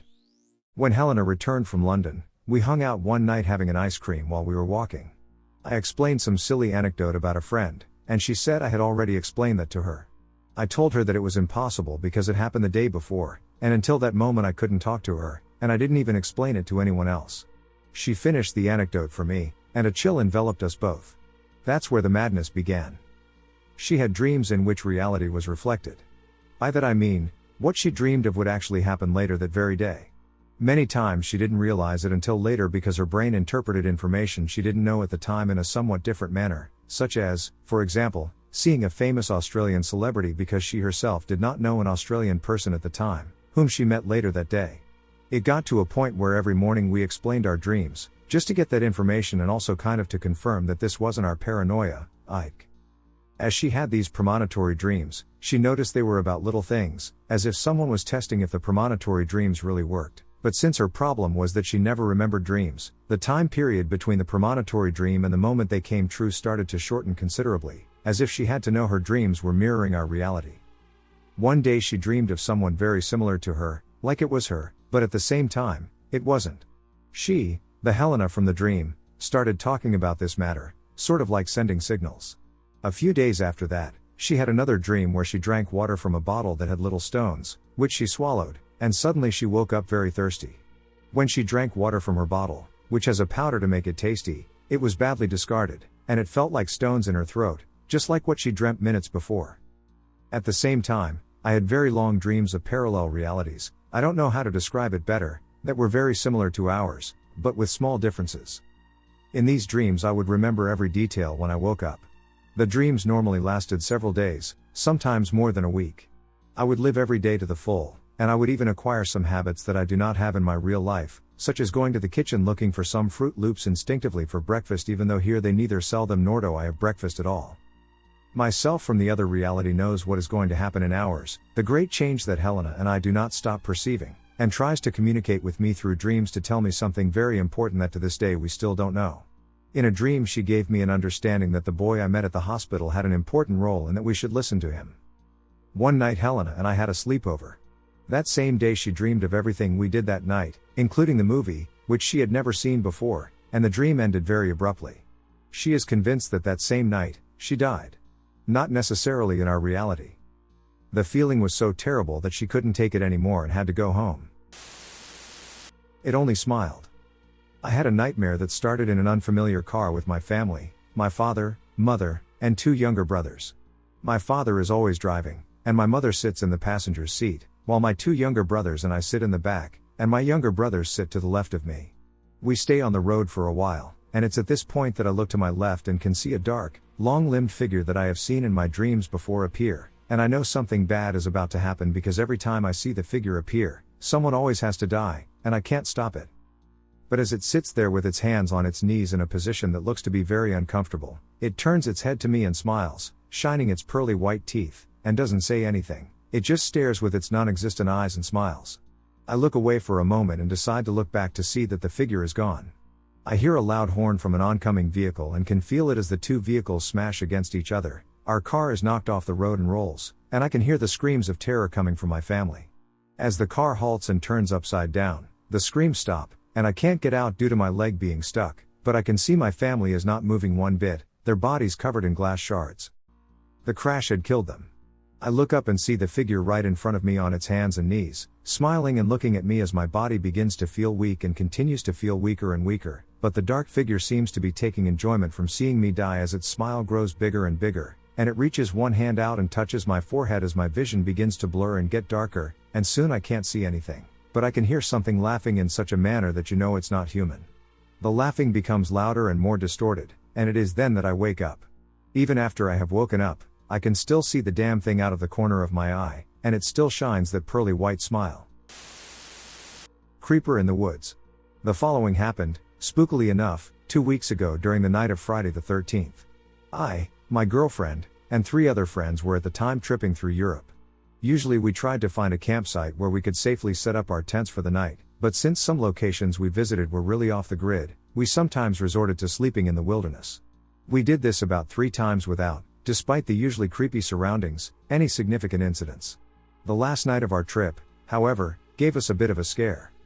Our last camping location of our trip was located in the Jura area of France near a river, with a wildlife park on the opposite side of that river. We planned on only staying 1 night, but since most of us were tired from traveling around for 2 weeks, we decided to make it 2 nights in order to make sure we had enough rest. When we arrived at this place, everything seemed okay.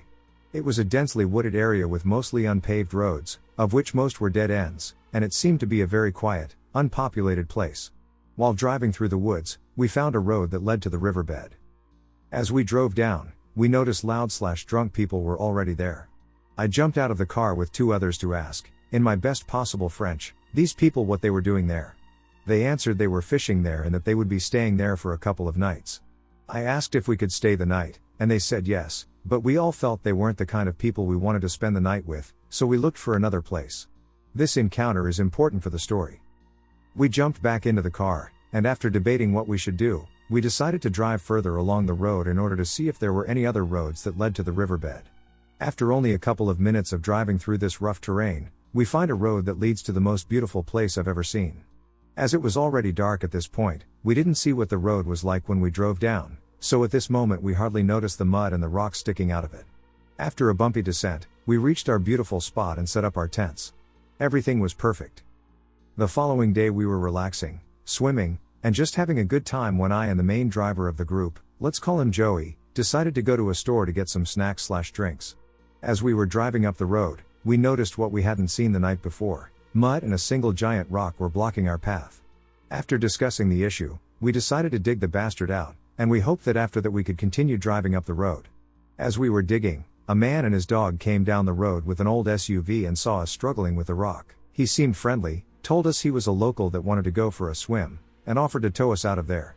As he was doing so, he told us he had towed many people out of there before and that we should park the car on a less steep part of the road, which was a lot farther from our camping spot, when we got back from the store. When our car was towed to a more drivable part of the road, the man took off to swim at another spot. Although this may seem trivial, my friends insist that it is an important part of the story. We went to get our groceries, and when we arrived, we parked our car near the spot the man had advised us to park. We took our things and walked down the road to find our friend had achieved the impossible. He actually dug out the entire rock. The only thing we needed to do was roll the rock out of the newly dug pit to the side of the road and fill up the hole it had left in it. We did just that and were able to drive the car back to our camping spot without any problem. This is vital to the story. Without the car, the following part of the story would have been a lot more creepy. As night fell, we decided to have dinner. Now, our camping spot consisted of two main parts. We set up our tents at a dead end of the road, and a narrow trail, about 30 meters long, led to a small peninsula. When we were on this peninsula, we had no vision of the tents due to the slight elevation and the density of the trees. Because this peninsula was so beautiful, it truly had an idyllic view of the river and the wildlife park on the opposite side of the river. We decided to have dinner there. I, my girlfriend, and one of the other friends started preparing our meals while the two others remained near the tents to just have some time together. They're a couple. As we were preparing dinner, I got a bit bored and got on one of the inflatable boats to pedal around on the river and look at the stars. Nothing creepy has happened so far. When I got back, however, my girlfriend and the friend there had heard a few dogs barking really aggressively about 50 to 100 meters away from camp. Since it was a pretty untouched area and since we knew the fishermen we encountered before had dogs with them, we initially didn't think much of it. Some time went by, and I noticed I hadn't seen Joey and his girlfriend in a while, so I decided to go up the pathway to our tents to look for them. I called their names, but got no answer. Still not expecting anything to have happened, I go on gathering some supplies for dinner.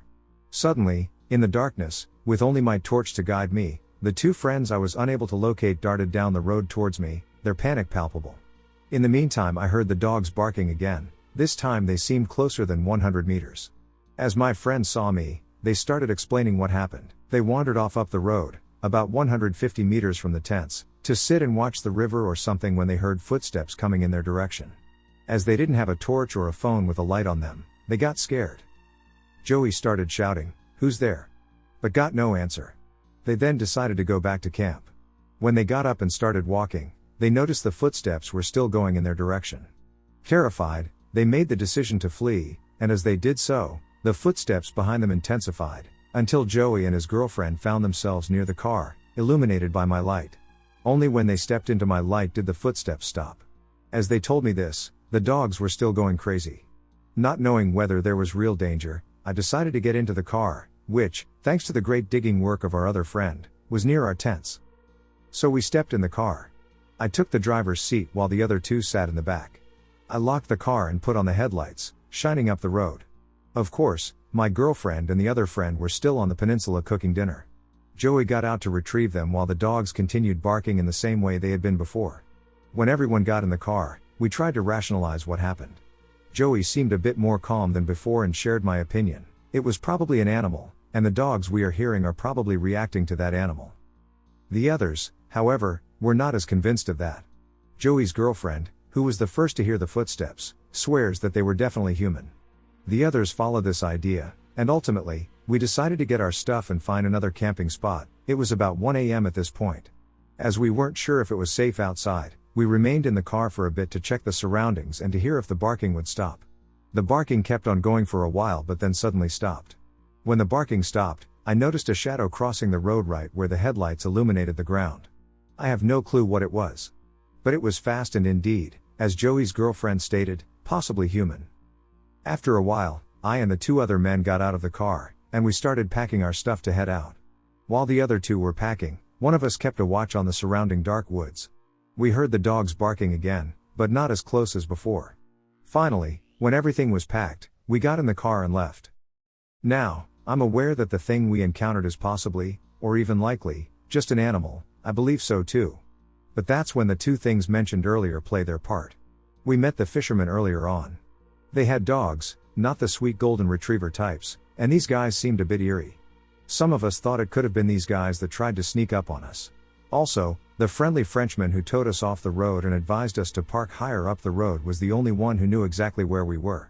A paranoid mind might think that this man came back for us and that he had deliberately advised us to park our car somewhere else so we wouldn't have any form of protection. Last but not least, Joey's girlfriend still insists she heard human footsteps. Anyway, what or who it was is still unknown to this day. Let's just be happy nothing dramatic happened. The first and only hitchhiker I will ever pick up. So last Friday I, 25 female, had a little time to kill before picking my kids up from school, and it was a gorgeous day, so I decided to spend some time cruising some back roads in my hometown, small, rural, listening to music. I passed this guy with his thumb out trying to catch a ride, and I almost picked this guy up. He looked to be in his late 30s/early 40s, carrying a fishing pole and a backpack. Pretty innocent looking, I guess. But see, I'm a lone female and have been taught with hundreds of hitchhiker gone wrong stories that you just keep driving. So I kept driving, and as I'm driving, I'm having this internal dialogue of guilt about my decision not to pick up this guy. You know, if I was hitchhiking, I'd hope someone would pick me up, and I mean, really, what's the worst that could happen? That, mixed with my new self-improvement goal of doing the things that scare me as often as possible, led me to the conclusion that if, when I looped back around, he was still walking, I would pick him up. Sure enough, about 10 minutes later he was still there. I was feeling a little nervous pulling over to get him, but what was I going to do? Peel out while he was trying to get in my vehicle? As soon as he gets in, I realize I have probably made a horrible mistake. 1, because he seemed like he was tweaking balls and smelled godawful. 2, because this dude was looking at me like I was a feast and he was starved. I didn't realize exactly how rattled I was with my decision until he asked me for a smoke, and my hands were shaking so bad I barely pulled one out of my pack without breaking it. Driving made it easier to hide my nerves, but I was internally freaking out and trying to decide how I would beat this guy's ass if he tried anything. His name is Wayne, and he lives about 5 minutes from where I picked him up. Meanwhile, he's telling me how he lost his license due to DUIs and how he is living in this house with an old man. He tried to get him to come with him, but he didn't want to come, etc. He's also trying to talk me into hanging out at said house with him and coming over and drinking with him the next day. When I finally get him to his destination, it's a little shack-like thing surrounded by all these junk cars and shit. He gets out and is still trying to get me to come inside with him. I tell him no and leave. I'm feeling really relieved and a little proud that I faced a fear of mine. Fast forward to Monday, my instructor says, "Holy shit, apparently someone got murdered down the so-and-so road. Do you know anyone down that way?" I say, "Wow, you know, that's really ironic. I took a hitchhiker down that road Friday. His name was Wayne, I think." It probably wasn't 15 minutes later when I saw old Wayne's picture on Facebook saying the TBI had picked him up for stabbing someone to death at the very house I dropped him off at Friday. Graphic information of how he stabbed him in the lungs and the victim bled out in that little shack. And the old man he was living with doesn't even exist. I swear, I'll never pick up another hitchhiker in my life. As a teenager I lived in a small town that had 3 gas stations. Almost always went to the same one. On this particular day a friend and I went to one of the gas stations I almost never go to. As soon as I walked in, something felt off. That's when I noticed that the guy behind the register looked exactly like me. I got a weird chill down my spine. I walked in the back, got a drink from the refrigerators, and then walked up to the register. I and my friend were both talking about how the guy looked exactly like me. I was thinking when I got closer to him, maybe I would notice differences. But, when I got to the register, he still looked exactly like me. When I got up to the register, I noticed he was looking at me really weird too. So I looked straight at him, and I said, "Dude, you look exactly like me." And he said, "I know, dude, it's creepy." I don't know why, but I was really uncomfortable. But I didn't want to seem weird. So I just kind of nodded at him and then paid and left. And then I and my friend kept talking about how weird it was.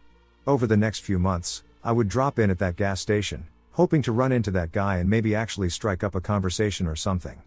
But I never saw him again. And I live in a small town, so if there was somebody to look like me, there's no way I wouldn't run into them, or that somebody else wouldn't notice and tell me. I asked my parents multiple times if I had a twin or if I was adopted. But my parents just laugh, and I have tons of baby pictures from the day I was born. I don't know, man. I don't know. We were moving into a little farm we had just bought. I was 6 months pregnant. My, now ex-husband was working second shift as an instructor, so he was going to be bringing another load after work. I was unpacking while he was gone. We had brought one of our dogs but were waiting on putting up a fence for the other two. My dog kept walking from the front door to the back, whining but wouldn't go out. While in the bathroom, I could hear a beetle of some sort banging against the window, caught in a spider web. It was getting annoying, so when I found the broom, I went outside to knock it out of the web. This place was a handyman special, and none of the outside lights worked yet. Of course, it was a new moon, so I was basically blind walking outside in the dark. I was halfway down the drive at the side of the house and ran into our trash can full of dog food. There was one problem: the dog food had been stored in the garage, which ran parallel from the back corner of the house. The trash can was full and contained nearly 100 pounds of dog food. I was in no condition to move it, and there weren't any drag marks through the gravel driveway. If it had been humans, my dog would have had no hesitation in greeting them. If it were coyotes, the can would have been knocked over. I had to call my new, to us, neighbor to come and move the can back inside the garage. It's been almost 40 years, and I still have no explanation. Things also used to go missing and turn up later or not turn up at all. I had a watch with an alarm I had set to go pick up our exchange student from football practice. After he left, I couldn't find the watch. I figured I'd put it down in the barn somewhere, and something had taken it. About 18 months later, I started hearing the alarm go off in the living room. I tore everything apart for 6 months, looking for it, but couldn't find it. It only beeped for 1 minute, and then it would stop. The missing puzzle piece was found on the opposite side of the house from where it was put together. We also heard whispers. Like two people having a conversation in another room where you could hear the voice patterns but not what they were saying. I thought it was just me, but I was discussing it with my kids after we had moved to a larger farm, and they told me they heard it too. At the bigger farm, we had put up a 2-stall open shed for foaling, but otherwise, the horses stayed outside all year. We had finally bought a stallion of our own, and he would stay on one side of the shed with a lot through breeding season, then go back out to his bigger pasture when done. The girls had the chore of taking his hay out to him in the evening. He was a big softy with the nickname of Marshmallow for his sweet attitude, so I didn't worry about him hurting them. One night, I heard the sound of the girls whispering, then the front door opened and closed. A short while later, I heard the sound of the gate to the stallion pen opening, more whispering, and then the gate closed. More whispering and the sound of the girls coming back in and going to their rooms. I decided to go to the bathroom, and our bedroom was only about 30 from the foaling shed, so I looked outside to make sure everything was okay.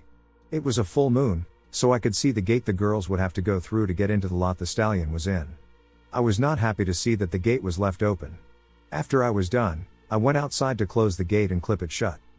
The shed was built on a metal frame with skids so it could potentially be moved, and the gate rested on top of the skid end before it would clip. I couldn't find the clip where we usually put it, laying over the horizontal rail, when the gate was open, and there wasn't enough light to see it on the ground. I just proved the gate on the skid end and figured I'd look for it in daylight. I didn't see any point in chewing out the girls for leaving the gate open that late at night, so I left it until morning. In the morning, I asked the girls why they didn't latch the gate after feeding. They claimed they had fed before they went to bed. I decided it wasn't worth arguing about, but please remember to close and latch the gate. When I went to look for the chain to clip the gate shut, I found it almost at the hinge end on the ground. That didn't make any sense because of physics. If anything, it should have been right at the base of where the gate closed or further out in the arc of the gate because of centrifugal force. The stallion was not known for messing with things or playing with toys. The only weird thing he did was grab small bits of wool off the ram's back and eat it. The ram was truly deserving of his punishment. Let's conclude with a final observation. Someone stole the tail hair off of 4 of our horses. At first, we thought the sheep had gotten a wild hair and chewed them off, but we didn't find a single strand in the lot that wasn't shed. All the tails were black or dark brown, but they didn't touch the stallion's white tail. It wasn't cut across like you see in old pictures of English horses. It was shaved to look like it had been chewed. We did have one yearling we sold who decided to chew off another horse's tail, but she had been sold years before, and she didn't swallow any. She just chewed it. If you don't trust your gut, trust your dog. I, 25 female, had an experience about 4 days ago that I haven't been able to shake. I was dog and house sitting for my boyfriend, a 26-year-old male, while he was away on a backpacking trip. My boyfriend's home is located in a semi-remote area at the bottom of a hill, situated on several acres of property. He's right next to the highway, which has a small rural neighborhood opposite us. It's both very sketchy and very safe, meaning that the community is close, but people frequently keep to themselves, and there are lots of abandoned/dilapidated homes right next to very well-kept homes. A pretty typical countryside neighborhood. So I really didn't feel unsafe agreeing to watch my boyfriend's property and his dog, Hennessy. Hennessy is a 115-pound, jet black American Bulldog/English Labrador mix. He's basically all muscle, and ever since my boyfriend and I began dating, he's become very protective of me and my own dog, Lottie. Lottie is a 57-pound poodle mix. I'm a dog groomer, so she's usually done up in pretty silly haircuts with bows and everything. All of this is to say that one of my dogs is very intimidating and the other is not. Because of his strength, however, I cannot walk Hennessy and Lottie at the same time on my own, and so I usually walk Lottie alone and then go back and get Hennessy to walk him alone. We do about 30 minutes of walking each, and I like to take Hennessy after Lottie at night because I feel safer with him as it gets later. This is important because it was the case about 4 nights ago. I was about 3/4 ths of the way through my walk with Lottie when I got this really weird feeling that I was being watched. The hairs on the back of my neck stood up, and I looked around to see that about 30 feet or so back, there was a tall man in a hoodie standing next to an older, run-down home. I instantly thought the hoodie was weird. I live in Northern California, and it's early August. It doesn't get colder than 87 degrees in the evening, especially when the sun is still setting like it was at the time. I forced myself to brush it off, as I tend to be fairly paranoid due to my years of listening to online stories. As I kept walking, the sun kept setting, and the streets began to slowly get darker.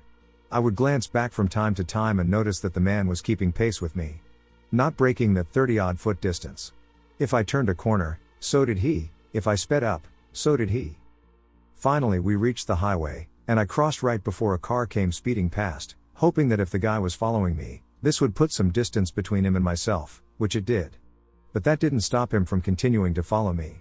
I walked as fast as I could to the house, not wanting to turn around but now being able to hear his footsteps on the gravel. At this point, Lottie had noticed him too and started to bark and growl. I forced her to keep moving and thankfully made it back inside the house, slamming and locking the door, hoping that that was the end of it. It was not. Moments after I'd shut and locked the door, I felt someone trying to open it. The dogs also heard the noise and began barking, as they always do when someone is at the door. There's no peephole on my door, but I can talk to whoever is on the other side. It's a pretty thin door. So I yelled out and asked who was there. Through the barking I could hear a man's voice. "I love your dog, can I meet her?" For some reason, the way he said it was so creepy. It was like there was nothing behind it, kind of like he'd rehearsed the line or decided to say it beforehand. I yelled back no and asked him to please go away. He paused for another second and then again said, "I love your dog, can I meet her?" He starts trying the door handle again, this time pushing it up against the door. By this point Hennessy can tell something is wrong, and so can Lottie. The hair on the back of Hennessy's neck is standing up, and he's mashing his teeth while growling. At that moment, I don't know what possessed me, but I threw Lottie into the bathroom behind me and grabbed Hennessy by the collar, keeping him close to the door with me. He's still barking and going crazy. I hear the man repeat that he wants to meet my dog. And I yelled out, "Leave." He paused and then slammed into my door. I saw the door move, and at that moment, I unlocked the door and opened it just wide enough that Hennessy could get about halfway out. He's going bonkers at this point. My hand is starting to hurt from holding him back. I can hear his teeth clacking as he ferociously chomps toward the man. Well, this dude was not expecting Hennessy. He stumbled back, almost falling over, and cursed as he scrambled to stay off the ground. He didn't even look at me and instead booked it up the hill as fast as he could and out of sight. I managed to pull Hennessy back in and called the cops to tell them what had happened. I never got a good look at the guy, and they basically told me there wasn't anything I could really do, but they did take my statement and told me they'd contact me if anything ever came of it. I am so thankful for Hennessy. After all of that, I snuggled up with him and Lottie that night and cried because it had all hit me how terrifying that was. I literally went out the next day and bought him the biggest bone I could find from a pet store nearly an hour away because he'd earned it. I also got Lottie something too lol. I don't know why this creep didn't get the hint when I had 2 dogs barking inside, But my assumption is that he didn't really realize he was hearing two barks or assumed that if I had two dogs, they were both like my puffy poodle, that is to say, he wasn't afraid. I'm so thankful the guy didn't have a firearm, and looking back now, I probably should have just called the cops and kept my door closed. But I hope that maybe because he saw Hennessy, he'll know not to come back and mess with us, because if he does, I'll let my big sweet boy rip his arm off.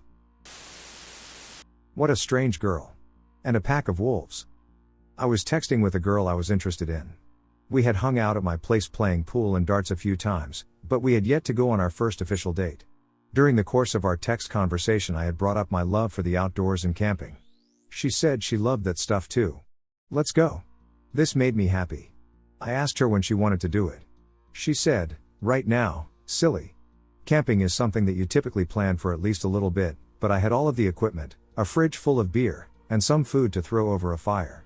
I know of more spots than the average SoCal resident, and it's only 8 o'clock, so I enthusiastically said, let's do it. I love impulsive adventures, but still. What a strange girl. She was hanging out with her friend I had never met, and I was hanging out with my boss from the country club I bartended at, and both of our friends agreed it would be fun, but maybe with less enthusiasm than me and F had about it. They wanted us to drive over and follow them to the campsite instead of picking them up. Later, I discovered that F's friend K wanted an easy way to leave if she wasn't feeling comfortable. Me and my buddy, E, get to their house, and they're already waiting in a running car for us. Off we go to my favorite spot, and they're following close behind. An hour and a half later we get to my favorite camp, and it's closed. Oh no. I took us one way out of the way, and I don't know any others in this area. I decide to just wing it and drive north, surely we'll find something. We end up passing a small camp called Lake Piru. I think it was Piru. It's been a while, but if it wasn't Piru, then it was something in that area. We pull into a mostly empty camp, and I find a great spot well removed from all of the other sites. It's surrounded 200 degrees by a wall of thick and tall oaks. We all get out of our vehicles, and I see F for the first time that night. She had on full makeup, knee-high boots, and a small dress. What a strange girl. I burst out in laughter. I couldn't help myself. Almost laughing in tears, I ask her, what are you wearing? You knew I said camping, right? Do you have something to change into? With no shame, she looked me right in the eye and said she wanted to look good for me. And yes, she has a change of clothes, but she's quite happy at the moment. She assured me she was quite competent at all things outdoors and that she knows what she's doing. I did not believe this for a moment.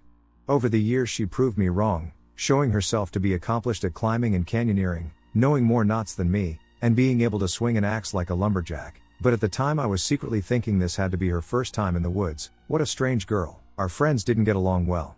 Not even a little. About an hour into hanging out, Kay retired to the tent I gave her to share with my buddy, and my buddy decided to go and sleep in the car. So it's just me and F hanging out having a great time. She's still in club clothes, and we decide to go on a little night hike. We come to this little clearing in the woods and are staring up at the beautiful stars in the night sky. We hear a snapping sound coming from the bushes about 20 feet away. F gives me a worried look and says we need to go back.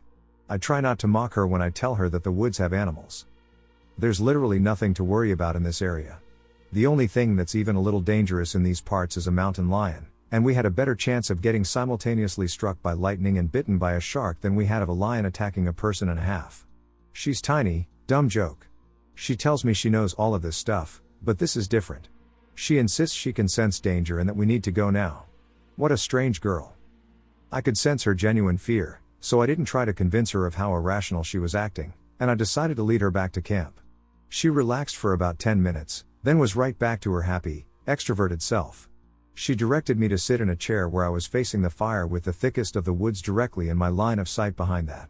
She brought out an old CD player and hit play.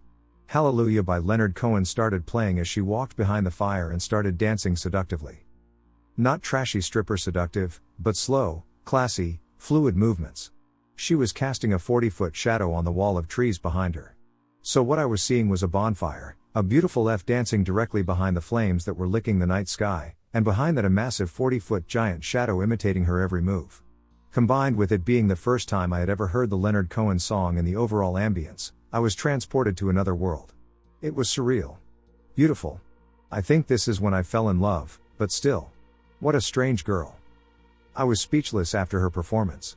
I didn't compliment her because there weren't words to express how moved I was. I think the look on my face gave away how blown away I was. She laughed, kissed me on the forehead, and then went to change into her camp clothes. We sat talking as the fire cracked rhythmically, which kept me in a mildly euphoric state. Then there was another loud and obvious snap off in the woods. She had a flashlight in her hand and directed the beam into the forest. I was actually a little surprised when she caught a set of glowing eyes just staring at us. In a whisper she asks me what it is. I laugh and tell her that it's probably a raccoon, but it could be literally dozens of things, but the one thing I'm positive about is that it's not dangerous. She bluntly tells me that I'm wrong and that we are absolutely in danger. What a strange girl. As I do every time camping, I sit by the fire with a pocket knife and piece of wood, trying to whittle some sort of sculpture. I've done this at least 100 times, and nothing has ever come out of it except maybe the thing that kind of sort of reassembled a spoon that one time. Every time there was a noise in the bush, F snapped the flashlight beam in its direction. About half the time she was catching glowing eyes, and she was on edge. I was going overboard expressing that it was nothing, which relaxed her a bit, but it was obvious that she trusted her instincts a little more than my confidence. More snaps in the bush, this time the flashlight beam picked up multiple sets of eyes. Odd. This makes me near positive that it's raccoons. Over the next hour, F's vigilance on the flashlight would have made World War II plane spotters jealous. As our fire dies almost completely out and we're encompassed by the pitch black of night, it is obvious that whatever family of little critters that's off in the woods has taken quite an interest in us. There are sets of eyes that have us half surrounded for at least 180 degrees. When F used to tell this story, there were dozens of eyes. I can't confirm that because, honestly, I wasn't that interested in it. I'm personally sure it was at least 7 or 8 sets of eyes that I saw how completely we were surrounded, but like I said, I wasn't really paying attention. F swears it was dozens. She is 100% on this. I don't really have any reason not to believe her because she was super tuned into what was happening. The fire goes completely out, F does another sweep with the light. The glowing eyes are right smack up on the perimeter of the oak wall next to our camp. For the first time, I'm a tiny bit unnerved. Another sound. She clicks on the light. What she saw was a large wolf, not 5 feet from where M was sitting, with its head down to the ground and its butt in the air in an obvious pounce position. Its teeth were bared and nose wrinkled in a snarl. What I saw, same thing. I saw the same thing, minus the teeth. Exact same thing. My logical brain knows there are no wolves in that area and haven't been for a very long time. What was sitting there coiled, ready to smoke me, had to be the biggest coyote I've ever seen. In SoCal, these are typically skinny, unhealthy, fearful animals. This thing was massive, had a full coat, and was 100% creeping on me. I've spent so many hundreds of hours in the wilderness, and I've never seen anything like it. Everyone who knows me and F knows this is a true story, but people that don't know us don't believe us. I don't blame them.